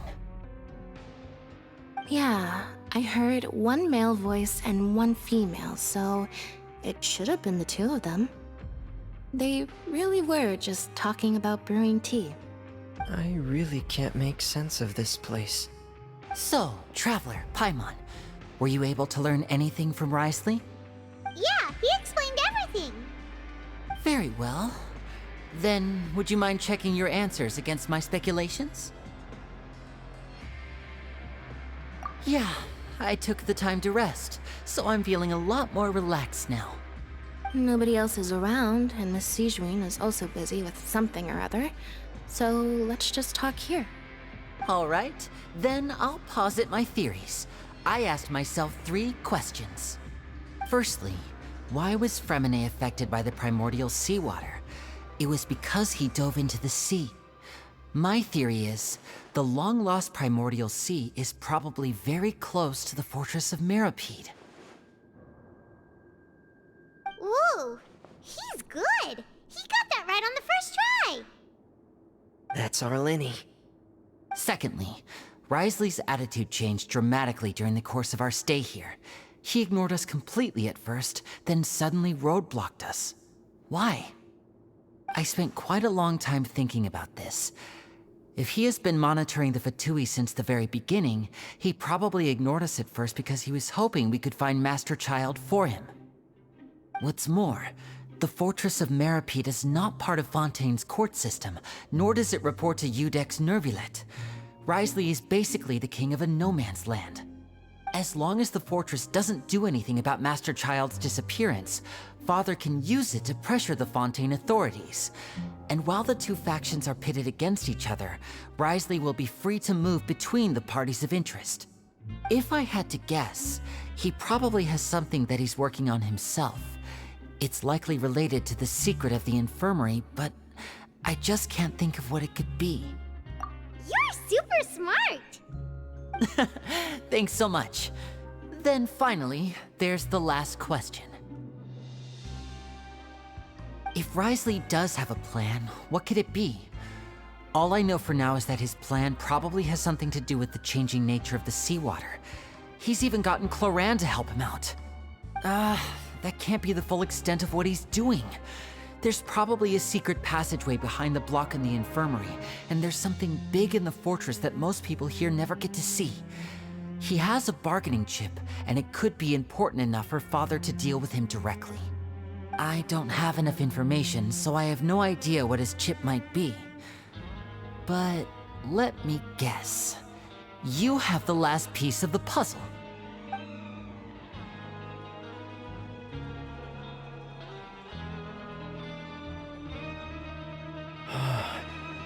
I can't believe it. The sea will engulf everyone. Just like the prophecy said. Could Risley have wanted to meet Father to figure out a way to deal with this crisis? If you remember, I once mentioned that Father sees the House of the Hearth as her base of operations, and she truly wants to resolve the crisis. But how could Risley have known that? Or perhaps he didn't know, and just wanted to bring Father over to his side? Which could be why he said he just wanted to negotiate. Yeah, that makes sense to me. I understand your concerns as well, Traveler. I'll figure out a way to pass this on to our father. No matter what, we're on your side. The two of you have already aided us far too much. We probably wouldn't be standing here right now if not for you. If you ever need anything else going forward, please come to the House of the Hearth at any time. Though you may not share the sentiment, after all that we've gone through together, the three of us basically see you as family now. You have my gratitude. Thank you for protecting Linny when it really mattered. And thank you for sharing the secrets of the fortress with us. We didn't think you were going to do it. Why are you being so formal all of a sudden? Given your strength, you might not need our help at all. But if you are ever in danger, we will try our best to protect you. Aww, the sound of that makes Paimon feel all warm and safe inside.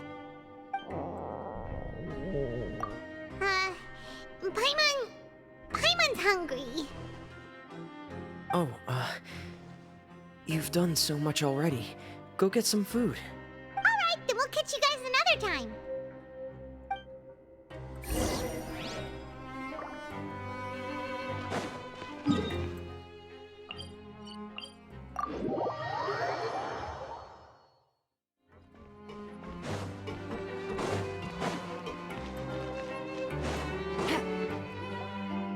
It's time for dinner.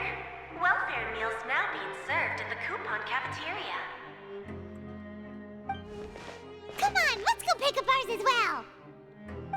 Traveler and Paimon, over here. Are you here for dinner too, Miss Sijween? And I'm taking the opportunity to prepare Miss Cloran's dinner as well. Huh. You're right. She's actually sitting in the fortress cafeteria. What would you like to eat? Yep, you can. I've already talked to our chef, Mr. Wolsey. It's all on me today, so you can get whatever you'd like. Me too! Don't forget Paimon! No problem. Just leave it to me.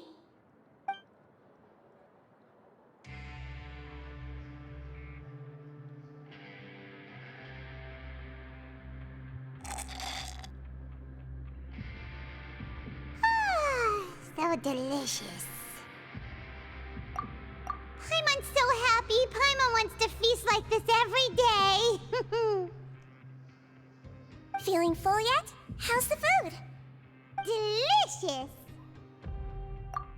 I'm so glad to see you all so happy. Oh, see, the expression on your face just now? The muscle here just moved, which suggests that you're feeling quite relaxed at the moment. Sijween, do you do this to help your patients or to better understand human beings? A bit of both, I suppose. I'm a Melazine, which means I'm very different from human beings. I must know what you're thinking if I want to take good care of you. You're really good at taking care of people. Even though you're so short, you still talk and act like an older sister. Really? You're reminded of an older sister? That's great to hear. Oh, and what did you mean back in Risley's office? When you said that you were protecting Linny and his siblings as well? Oh, that. I just asked His Grace to look out for those children, especially that diver boy. I was getting a bit worried after hearing that something was wrong with the water. Thankfully, Glorand is very strong and managed to save him in the nick of time. His Grace also sealed the pipes after Glorand left, to make sure that Linny wouldn't impulsively chase after his brother. Although the path was blocked, we still stationed some guards there to stop anyone from approaching. They were instructed to only open the door once Miss Glorand had returned.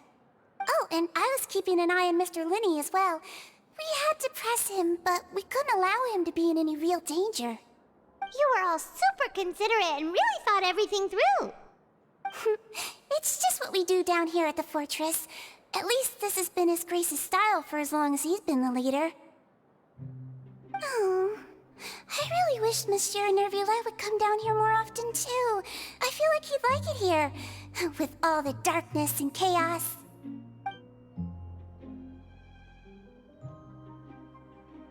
Get a good night's rest, you two. You both worked very hard.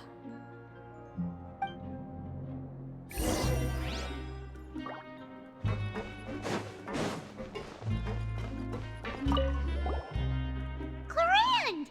Ah, it's you two. How's dinner? It's all right. Miss Sijwin really put in a lot of effort. So we heard that Risley invited you to come down to help, and you saved Fremonade too! You sure work super fast! Oh, it was child's play. Still, Paimon didn't know even champion duelists could take on side jobs. Oh, and why aren't you eating with Sijwin and the Duke? Won't you get bored eating by yourself? Miss Sijwin was with you, and the Duke has business of his own. Actually, didn't Navia say that you went out for dinner with her as well? Yeah. First time in a long time. First time in a long time? So you mean you've gone out to dinner with her in the past? In the past, yes. You seem to be enjoying yourselves here. Things will be getting messy at the fortress soon. Don't run around unnecessarily.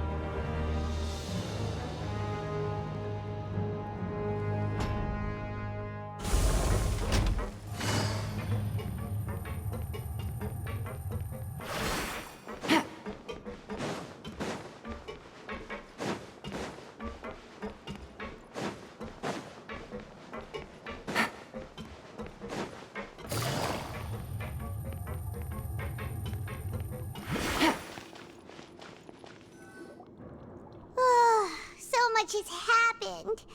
Paimon just feels absolutely exhausted now that she's finally relaxed. Paimon's super sleepy. Are you sleepy too?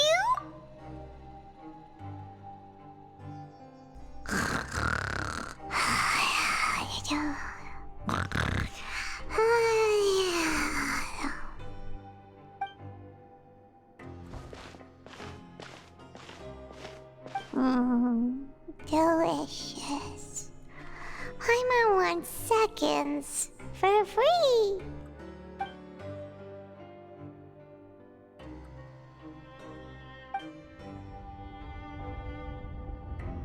Out of my way! Get out of my way! What happened? Why is everyone running? No idea, but something must have happened. Stop asking! Who's yelling? Paimon still wants to sleep.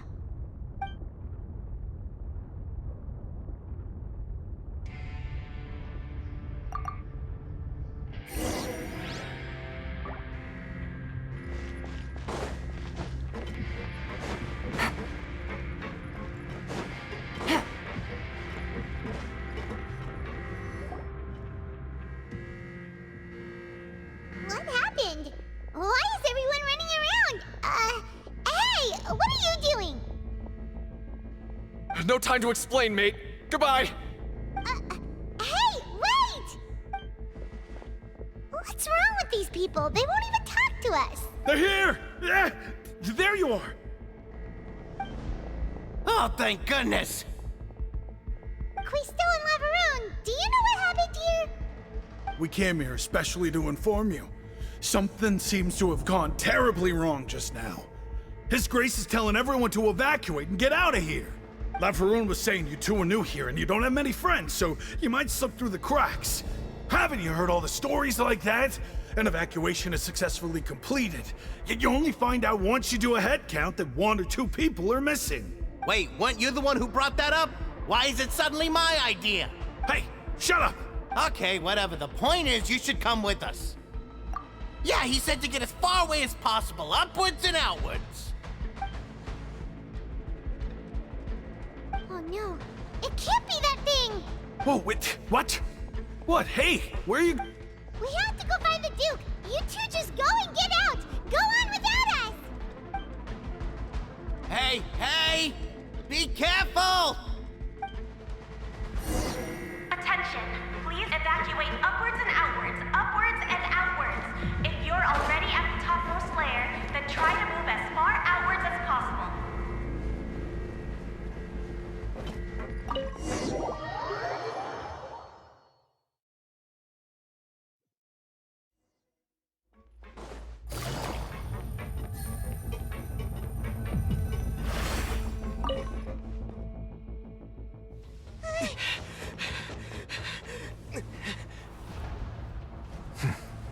They're here. Just like I said. We have it!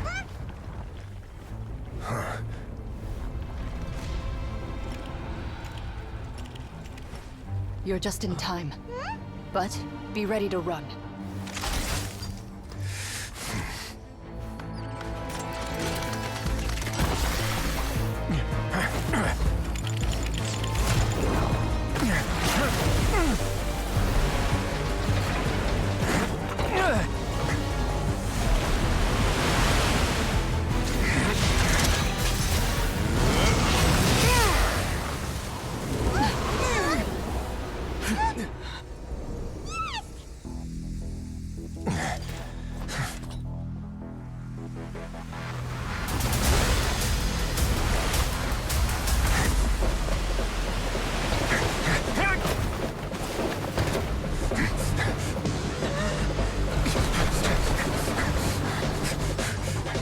Three, 2, 1.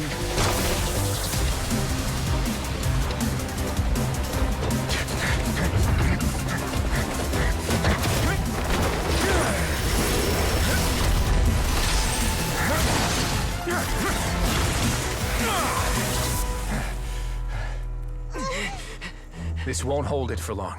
Find Neuvillette. Tell him the defenses are about to collapse. Then what will happen to you? Until he arrives, we're the last line of defense.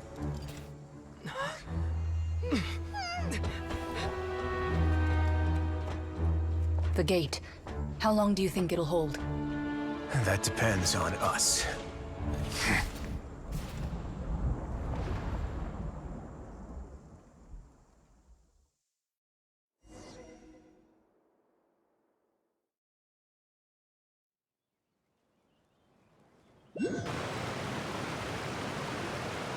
Neuvillette? Why are you here?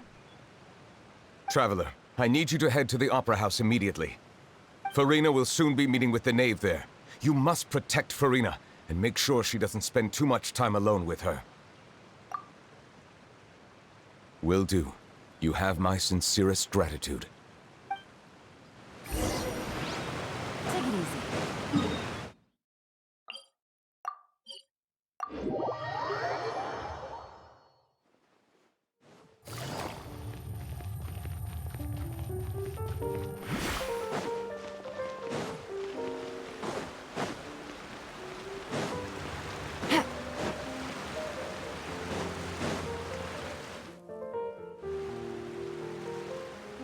Look, there are a ton of Fatui and Palais Mermonia people over there.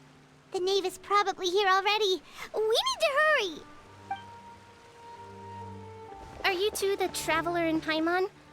Monsieur Nervalet has left instructions. Please follow me. Though I'm sure he's already explained, this should be a mostly cordial conversation, unlikely to give rise to violence. But it would be most appreciated if you could protect Lady Farina to the best of your abilities.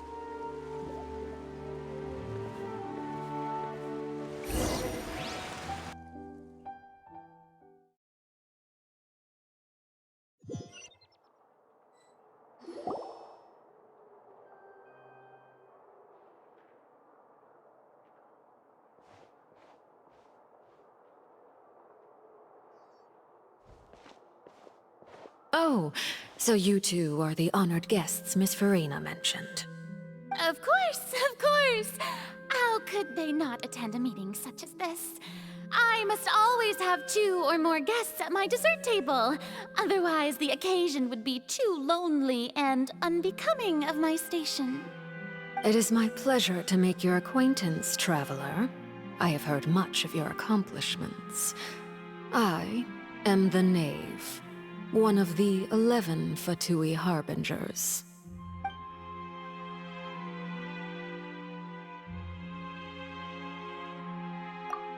I've already prepared seats for you. Come, sit beside me. Perhaps you two are unaware of how Miss Farina and I do things. You see, we actually recently agreed to get together for tea when we had the time. See this? This is a limited type of confectionery that Miss Farina simply adores. There are only 16 slices sold every day. Here, why don't you and Paimon have a taste?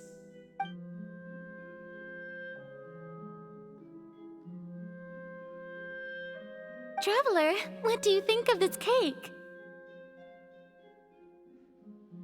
That's good to hear. So what Child said was on the mark after all. You do share a taste in desserts with Farina and I.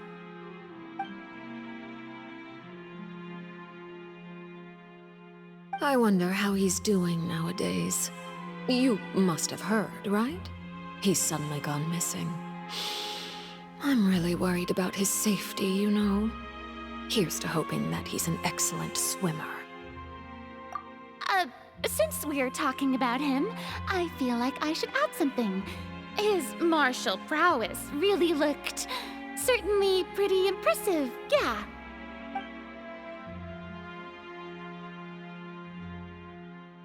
Oh, so you're also familiar with his aptitude for fighting, Miss Farina. Oh, right. I almost forgot. Child was subdued by Udex Neuvillette right in front of you. Against ordinary people, my colleague would never be on the back foot. But alas, he just never imagined he'd run into such a person. I must express my admiration for Monsieur Neuvillette.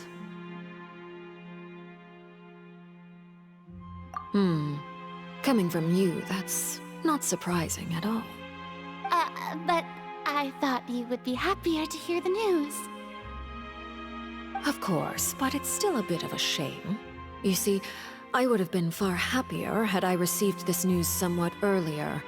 As you well know, a long time has passed since Child disappeared.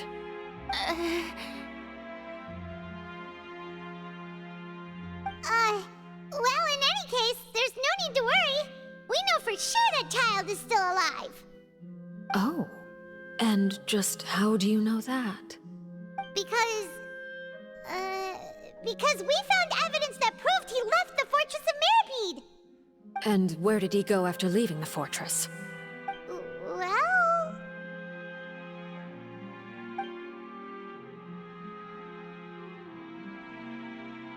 The Fortress of Meripede lies deep beneath the waves. Unless he pranced right out of the main gate, he must have had to swim for it. Do you have any proof that he surfaced safely?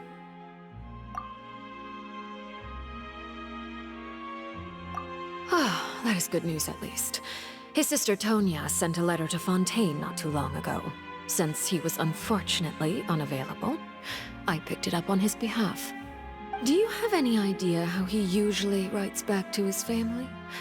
Dear Tonya, Your letter made me feel like we were still enjoying our time in Snezhnaya together. I'm currently admiring the scenery on the streets in front of the Opera House. Is it something like that?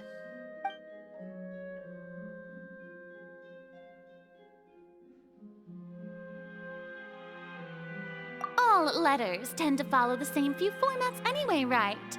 As long as the contents are accurate, it doesn't matter so much how it's written or how it's worded. Huh? Hold on. The water in the teacup is shaking. I suppose this is also a sign of things to come, Miss Farina. Huh? I don't quite understand what you're trying to say. Have we entered into the next stage of the prophecy?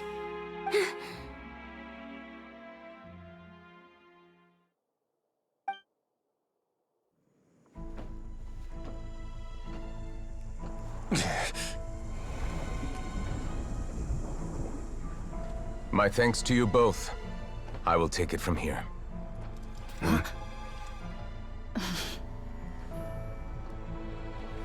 Sure you don't need a hand? Quite sure. Wow. So, what's your secret, huh? Let me guess. Nah, who knows? Maybe it's just your sense of responsibility. Sounds about right.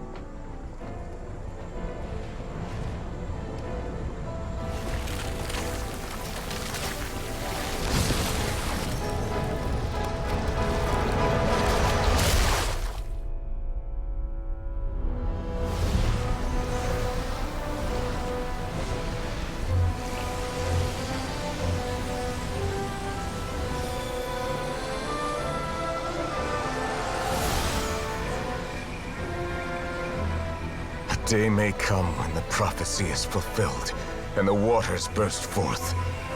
But it is not this day! This ancient power could easily obliterate an entire race. A tsunami of fury would unleash endless catastrophe.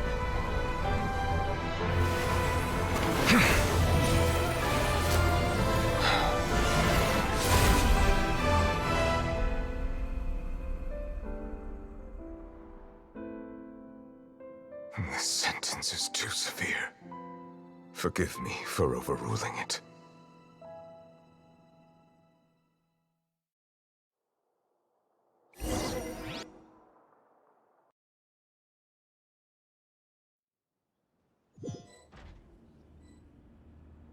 All right. Seems like the problem inside has been suppressed. Let me guess, we're safe for now. Indeed. But only for now. I win this bet. You owe me a present. Very well. It was indeed just as you said. You made a bet? We made a bet on the size of your entourage. Cloran thought you wouldn't come down by yourself. I figured you would have at least brought a few people along for appearance's sake. It appears I underestimated just how confidential the mission was. Shouldn't you have gotten used to confidential missions by now? That's just how the courts operate. So what gift must the loser give? Tea?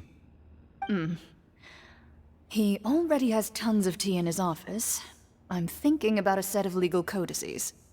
That wouldn't happen to be a dig at my lack of legal awareness, would it? Well, I'm sure His Grace doesn't consider the fortress to be outside the law. I was under the impression the residents of a place like this would be uninterested in the legal codices. That was obviously a joke. Anyway, you've still got some unfinished business to attend to in the overworld, correct? No need to stay here if you have a pressing matter. We all know you can't leave Palais Mermonia for long. Thank you. I hope everything went smoothly with the Fatui Harbinger.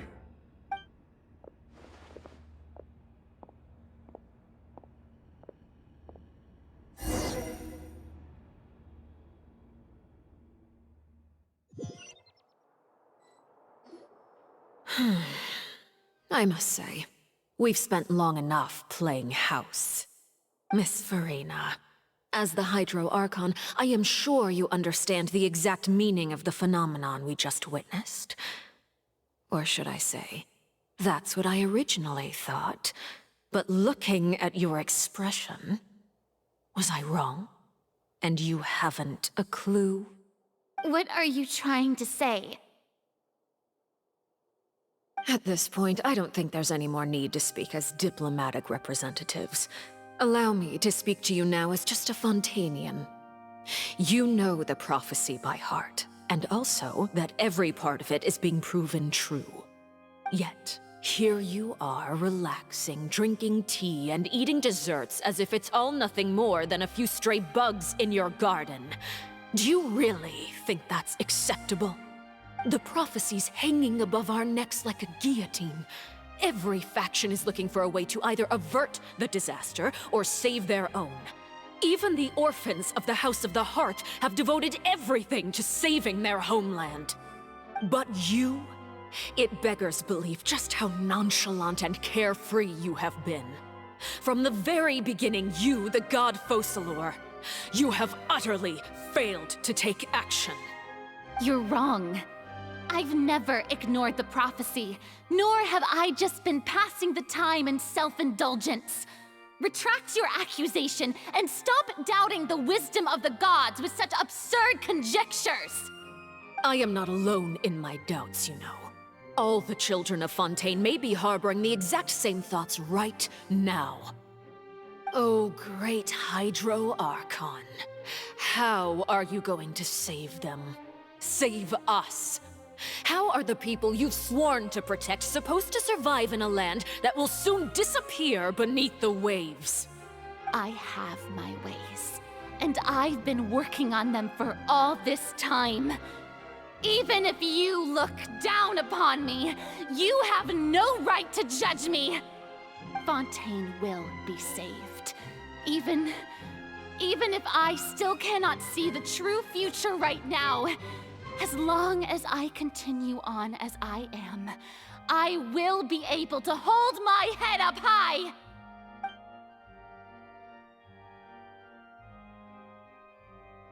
Then I ask you, Miss Farina, just what have you been working on? Where can we see it, and what is it doing to help?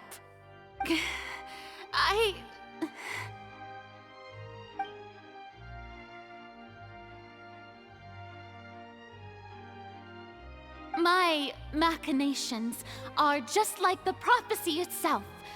They will only reveal themselves at the fated time. It is just that beings like yourselves are unable to perceive them as of yet. I see.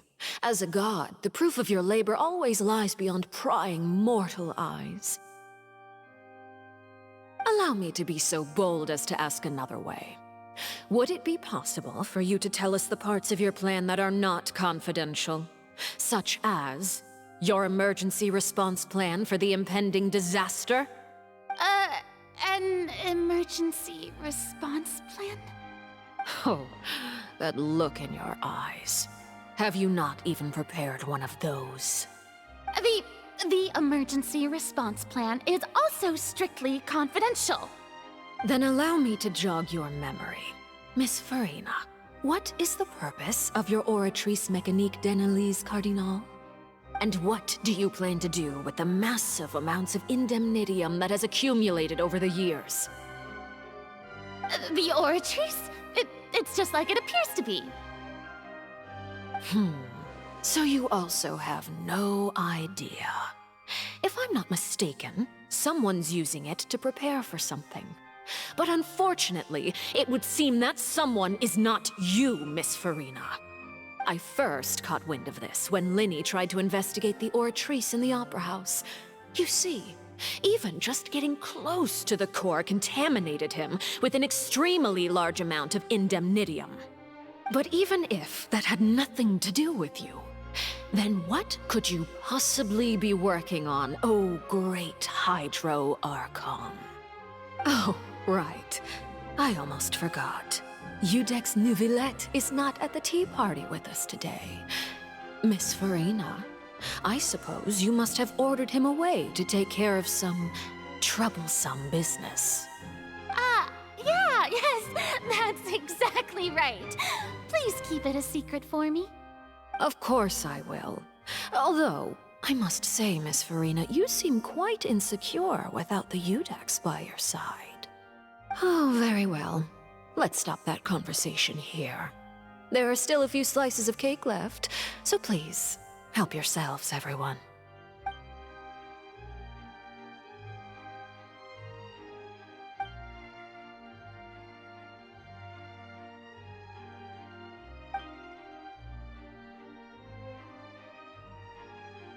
Traveler, I heard that you were recently commissioned to handle a few matters on behalf of the Udex. Why don't you take an extra slice of cake? Those who work hard deserve gratitude and praise. You too, Paimon. Thank you. Paimon will take you up on that offer.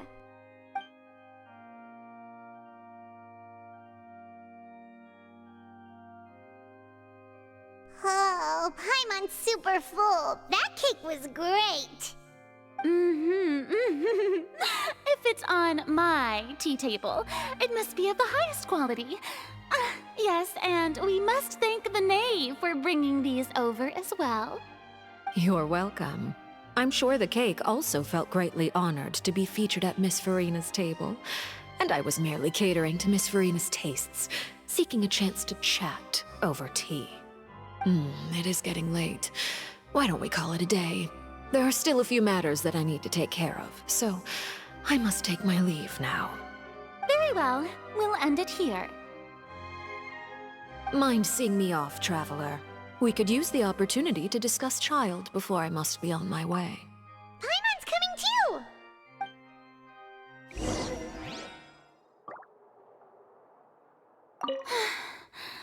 The tea party turned out to be even more difficult than I'd imagined.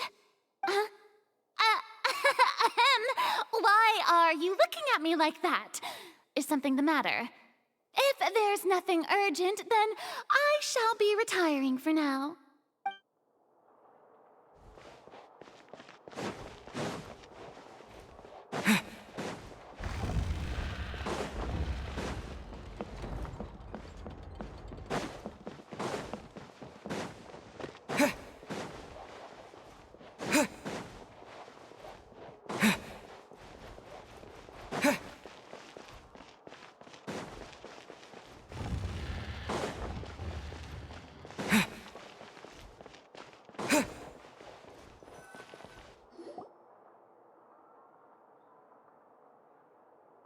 I'm glad that you were willing to come with me.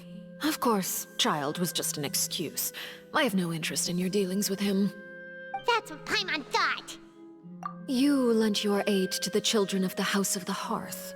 As their father, I would like to express my gratitude.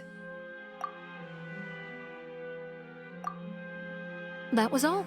Formal topics should be discussed in formal settings, and informal topics in informal settings. I know you just returned from the fortress of Meripede. Relax. I have no intention of trying to get anything out of you. Linny, Lynette, and Fremine are still there, and I trust their judgment and abilities. They've all been working very hard and have always done all they can to fight back against anyone who tried to stop them. Especially Linny. You mean Wriothesley. He's a tricky one to deal with. It's unfortunate that Linny's so eager to prove himself that he can't learn to rely on others, including me. By the way, and you can just consider this a bit of idle gossip, but what's your impression of Farina? You are outside of our disputes, and the freest person in all of Fontaine, able to move around most easily. Allow me to share my perspective with you. And that's everything that happened during the trial. Master Child was declared guilty and immediately transported to the Fortress of Meripede. Didn't he say he was coming here on vacation? Does he not feel an ounce of shame for all the trouble he has caused? I... Forget it. He did give us an opportunity. I will be meeting someone shortly. Do you require help with any preparations? No need. I will take care of it myself. I need to meet with Farina, the Hydro Archon. She is at the heart of Fontaine. But what's fascinating about her is that she often seems more like a celebrity than a working Archon. Oh? Come over here, you little critter, you!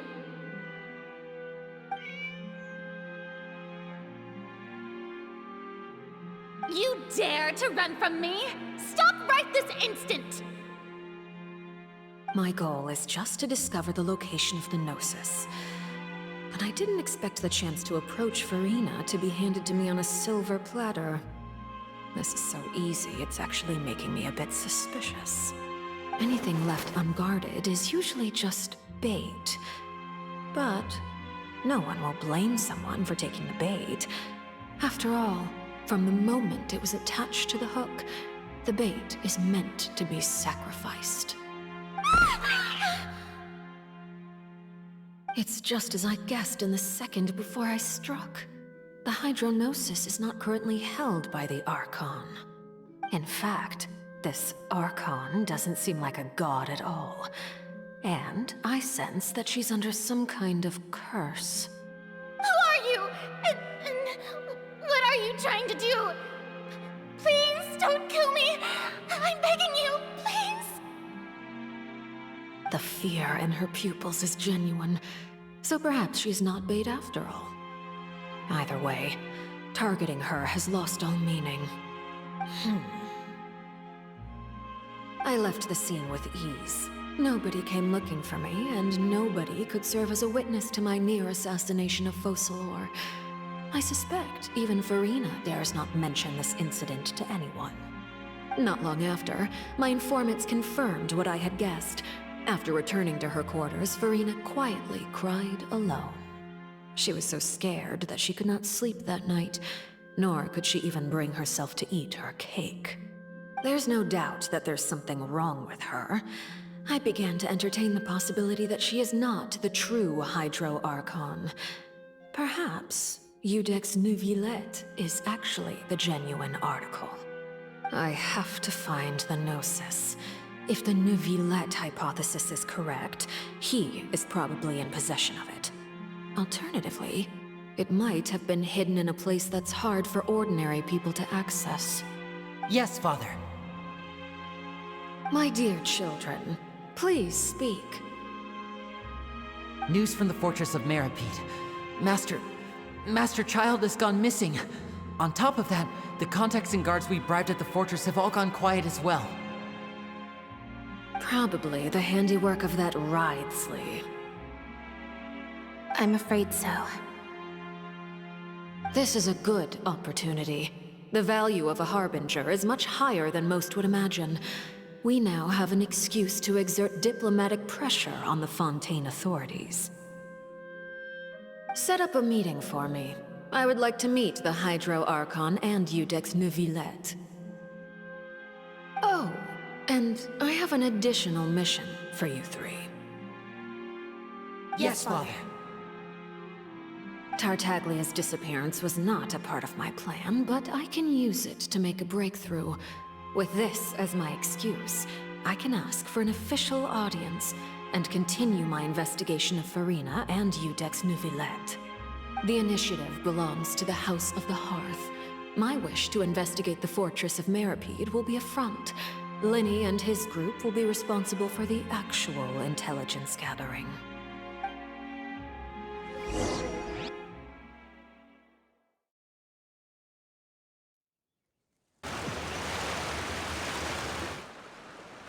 You should know the rest. Linny's group is quite close to you, so they wouldn't have hidden anything from you. You attacked the Hydro Archon? It wouldn't mean anything, even if you shouted it from the rooftops. After all, even Farina herself is still pretending that nothing of that sort ever happened. Alright then. I've now had 2 chances to enjoy tea with Farina. I have to say, The leadership of Fontaine is even more inscrutable than I had imagined. I once surmised that Iudex Neuvillette must be the Hydro Archon, but now, that doesn't seem right to me either. I am a servant of Her Majesty the Tsaritsa. Over my years of service, I've learned how a real Archon conducts and carries themselves. Whether Iudex Neuvillette or Farina, neither fits the bill. It's hard to imagine either of them as the Archon. Of course, that is all just how I feel. Gut feelings often do not require justification.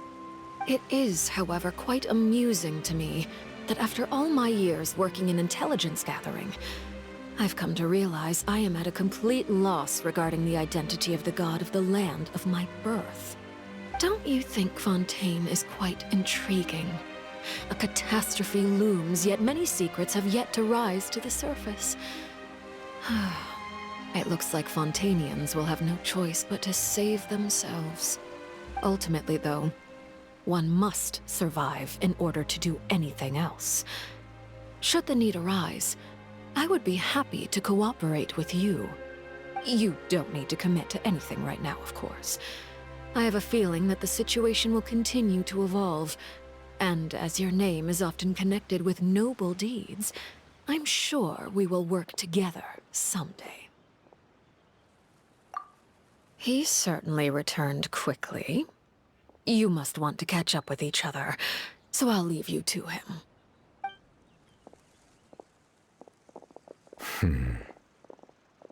Neuvillette, is it over? For now, yes. But this issue will prove quite thorny in the long term. I'm concerned that sooner or later the prophesized events will occur. Thank you for protecting Farina. To put it simply, I used my power to force back the Primordial Sea and reseal the sluice gate.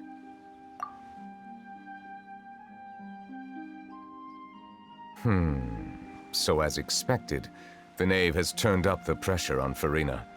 She's trying to feel her out, though I'm still unsure as to her motives. Permission granted. Whoa. It can't be that you're the real Hydro Archon, right?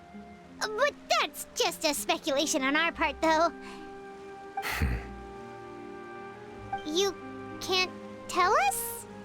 Then that's okay. We can talk about something else. We won't try to force you. You guys in Fontaine are super strange.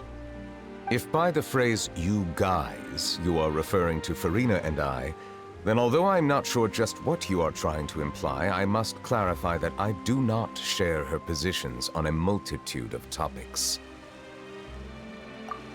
I believe so. The fortress has a long and complex history. It has seen much grief and suffering. And now, another catastrophe will soon be upon us. I mourn this turn of events. Huh? Why is it raining all of a sudden?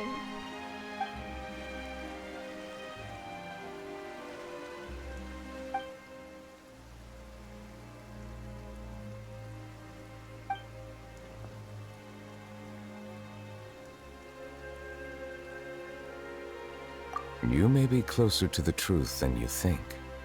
Oh? And what are you thinking? The dragon of... what? Huh? Please do not be so surprised.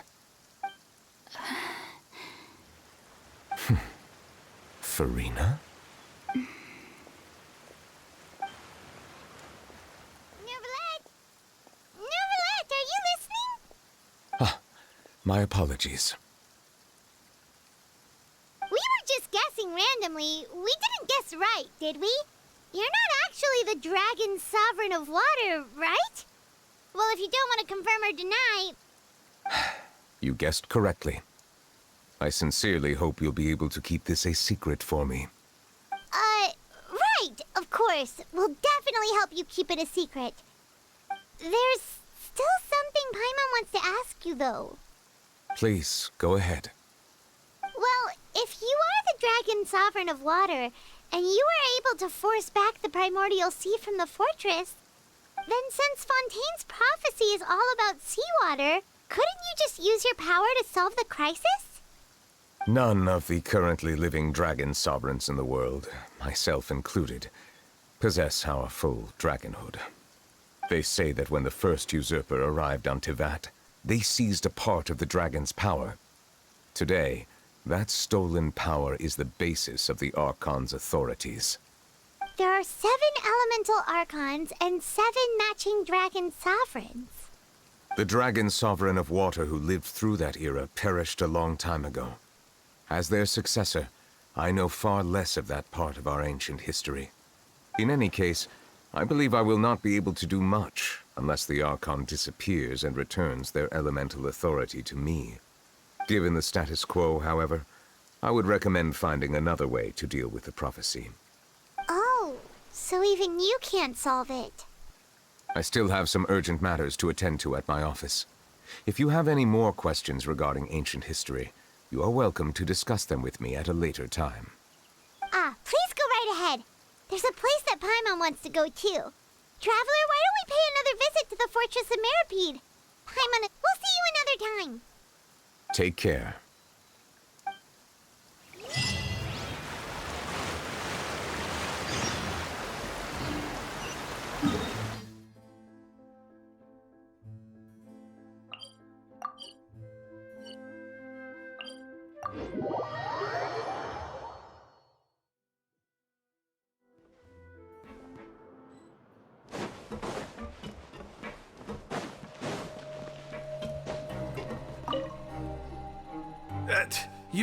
You guys are back? Crystal! Macaroon! You guys didn't get caught and thrown back down here, right? Huh? No, not at all. And here I thought you'd managed to escape from jail during all the commotion. I'd held you up as legendary jailbreakers, but now you're telling me you just never left? We're sorry, but we just had some business to take care of. All right. There's no need to get caught up in the details. We're just relieved to see you. He was super worried about you, you know. Hey, it wasn't just me. Weren't you super worried as well? Something like that, yeah. I was also transferred to work in the kitchen a few days ago. I can still hear Quisto mumbling to the carrots. Are those two all right? Do you think they made it out alive? Whenever he'd say that, I'd tell him I'm sure they're fine. Wherever they are, they're kicking back with drinks in hand, enjoying the lovely scenery. Hey, there's nothing wrong with worrying about your prison pals, is there? I mean, considering how they always love listening to all my gossip. These two. They sure are a lot warmer and friendlier than when Paimon first met them. Oh, well, if you say so. I'll be watching you to make sure you finish every last bite.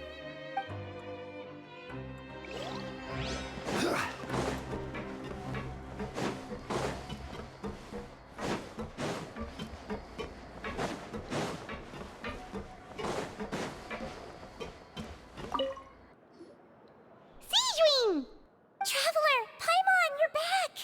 Are you still doing all right? Did either of you get hurt? We're fine, but what about you guys? It was such a huge mess. How bad was it? A few people sustained superficial injuries, but that's about the extent of the damage. Monsieur Nervulette paid us a visit. It was all thanks to him that we managed to suppress the crisis for the time being. Of course, we must also thank you for the help you provided. How did Nervulette know that he was needed here? Well, Monsieur Nervulette has strong resonance with the hydro element. When the water level rises, he can feel the waves produced. I ran into the bombshell bros while bandaging the injuries of the wounded. They were mumbling the whole time about how you just ran down without a word. I'm so relieved to see that you're both all right. If you're not too pressed for time, please stay with us a few more days. Just let me know if you get a craving for any particular dish, so I can have Mr. Walsey get your meals prepared. Oh, and please feel free to visit the infirmary for a break at any time. I'd like to take the opportunity to spend some more time observing your facial muscles as well. Your happy smiles are quite contagious, you know. They're so memorable, and I've missed them immensely while you were gone.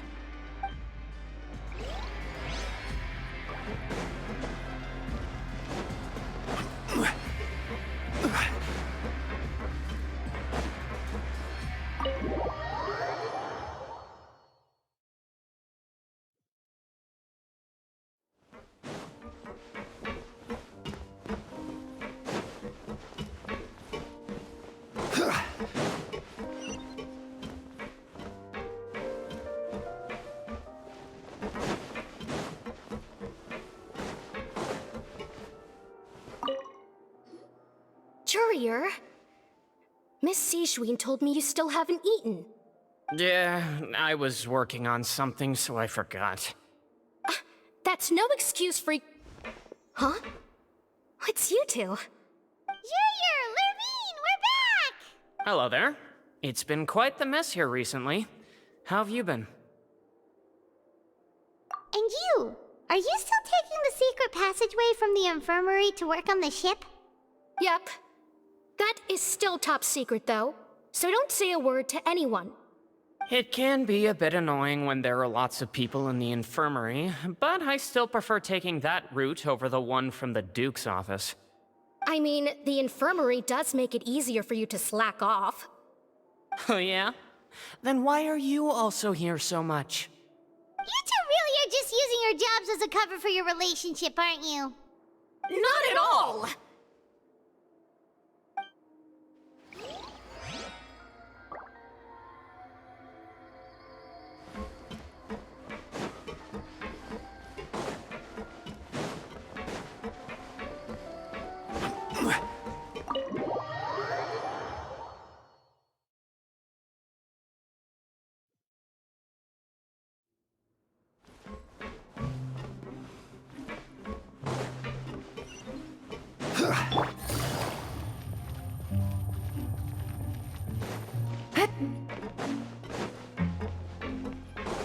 Take it easy.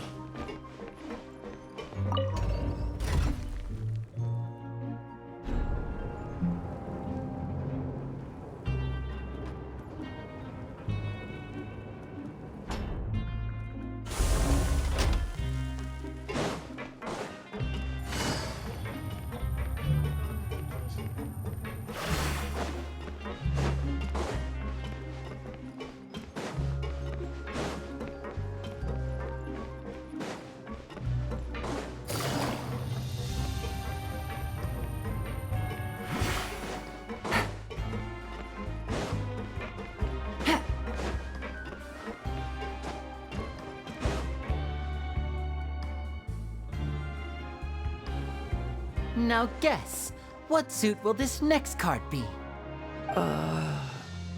A bare-teeth cat? Well, well, look who it is. Traveler, Paimon. Hello, everyone. Looks like you're recovering nicely from it, eh? Mm-hmm. Thanks to everyone's support. Oh, right. I managed to work up the courage to thank Miss Clarant in person. Whoa, how did she react? She told me that it was nothing. It was as if saving a life wasn't a big deal to her at all. She also told me not to worry about it. She didn't want to stress you out, that's all. She's right, and it's best not to dwell on it. Yeah. Okay, but check this out. We went back to the opera house and we met the knave. You met Father? Did she say anything to you? She said a few things that were, a bit hard to understand. And also that she's looking forward to working with us in the future. Her attitude towards you is even better than what we'd imagined. That's fantastic. You should believe her. She has her own way of doing things, and she'll do everything in her power to help those she considers close, which now might also include you. Mm-hmm. Father is very capable, and also trustworthy. Oh, Paimon just remembered that she thought Lenny was a bit too proud as well. She said that you should learn how to rely on others sometimes. Got it. Huh. That does sound like something that Father would say. Hey! Are you going to stay here for the next few days? Looks like it, yeah. Excellent. I will host a tea party. For real? Then Paimon wants another serving of cake. Another implies that you were already served some delicious cake while you were up there. How lovely. Well, next time, you're going to have tea and snacks with us.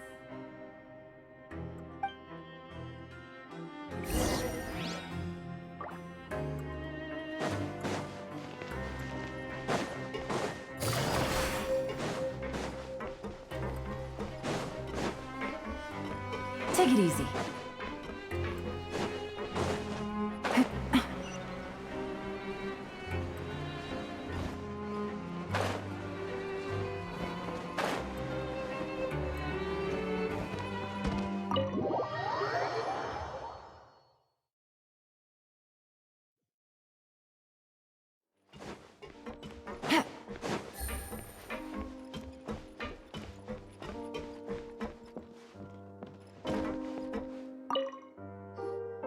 Do my eyes deceive me, or did I just see two inmates come back after making it to the surface? Some strange winds blowing of late. We wanted to see how the fortress is doing. Is everything still alright? We're fine, for the most part. Neuvillette came down and took care of the worst of it. If that's the case, why don't you just ask him to stay here? Oh, yeah, what a brilliant plan. Let's go convince the Eudex himself to exchange the courts of Fontaine for a puddle of water in the middle of nowhere. He came here in a hurry and left without even stopping for a cup of tea. He did remember to take Miss Sigewinne's gift with him, though. He sure sounds super busy. Miss Clorinde has left as well. She also took her gift from Miss Sigewinne. Were the gifts milkshakes? Neuvillette got the milkshake. Clorinde received lipstick instead. Those aren't even remotely alike. Well, it's Neuvillette's own fault for making Sigewinne worried about his health by working so much. But besides that, our head nurse is still pretty fond of picking out beauty products for the ladies. Oh, and I have some gifts here for you as well. Are these from Sigewinne too? Nope, they're from yours truly. You've already wrapped up your work at the fortress, so you can return to the surface at any time. You haven't yet served your full prison term, however, so you may continue to use your cell until your term is up. For real? Then we could stay here for a really long time? You may access the cafeteria for free. Hooray! Just remember to come complete your paperwork once it's time for your release.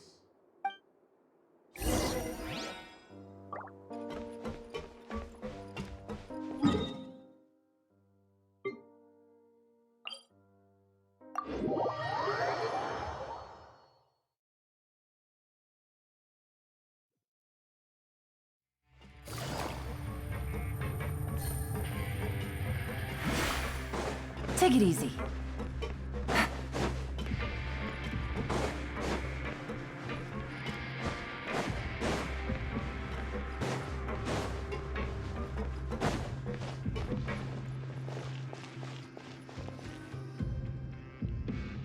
We're back in our cell again. We're no longer prisoners though, so it really doesn't feel the same. Sure feels that way. But the truth is, we never did anything bad to begin with, so I'm not sure why we put so much pressure on ourselves. Huh? How did you know? Hey, that's not true! Alright. Okay, Paimon just wanted to say that we really are an amazing duo after all. It's like, we've now gone to so many places together and become friends with so many people.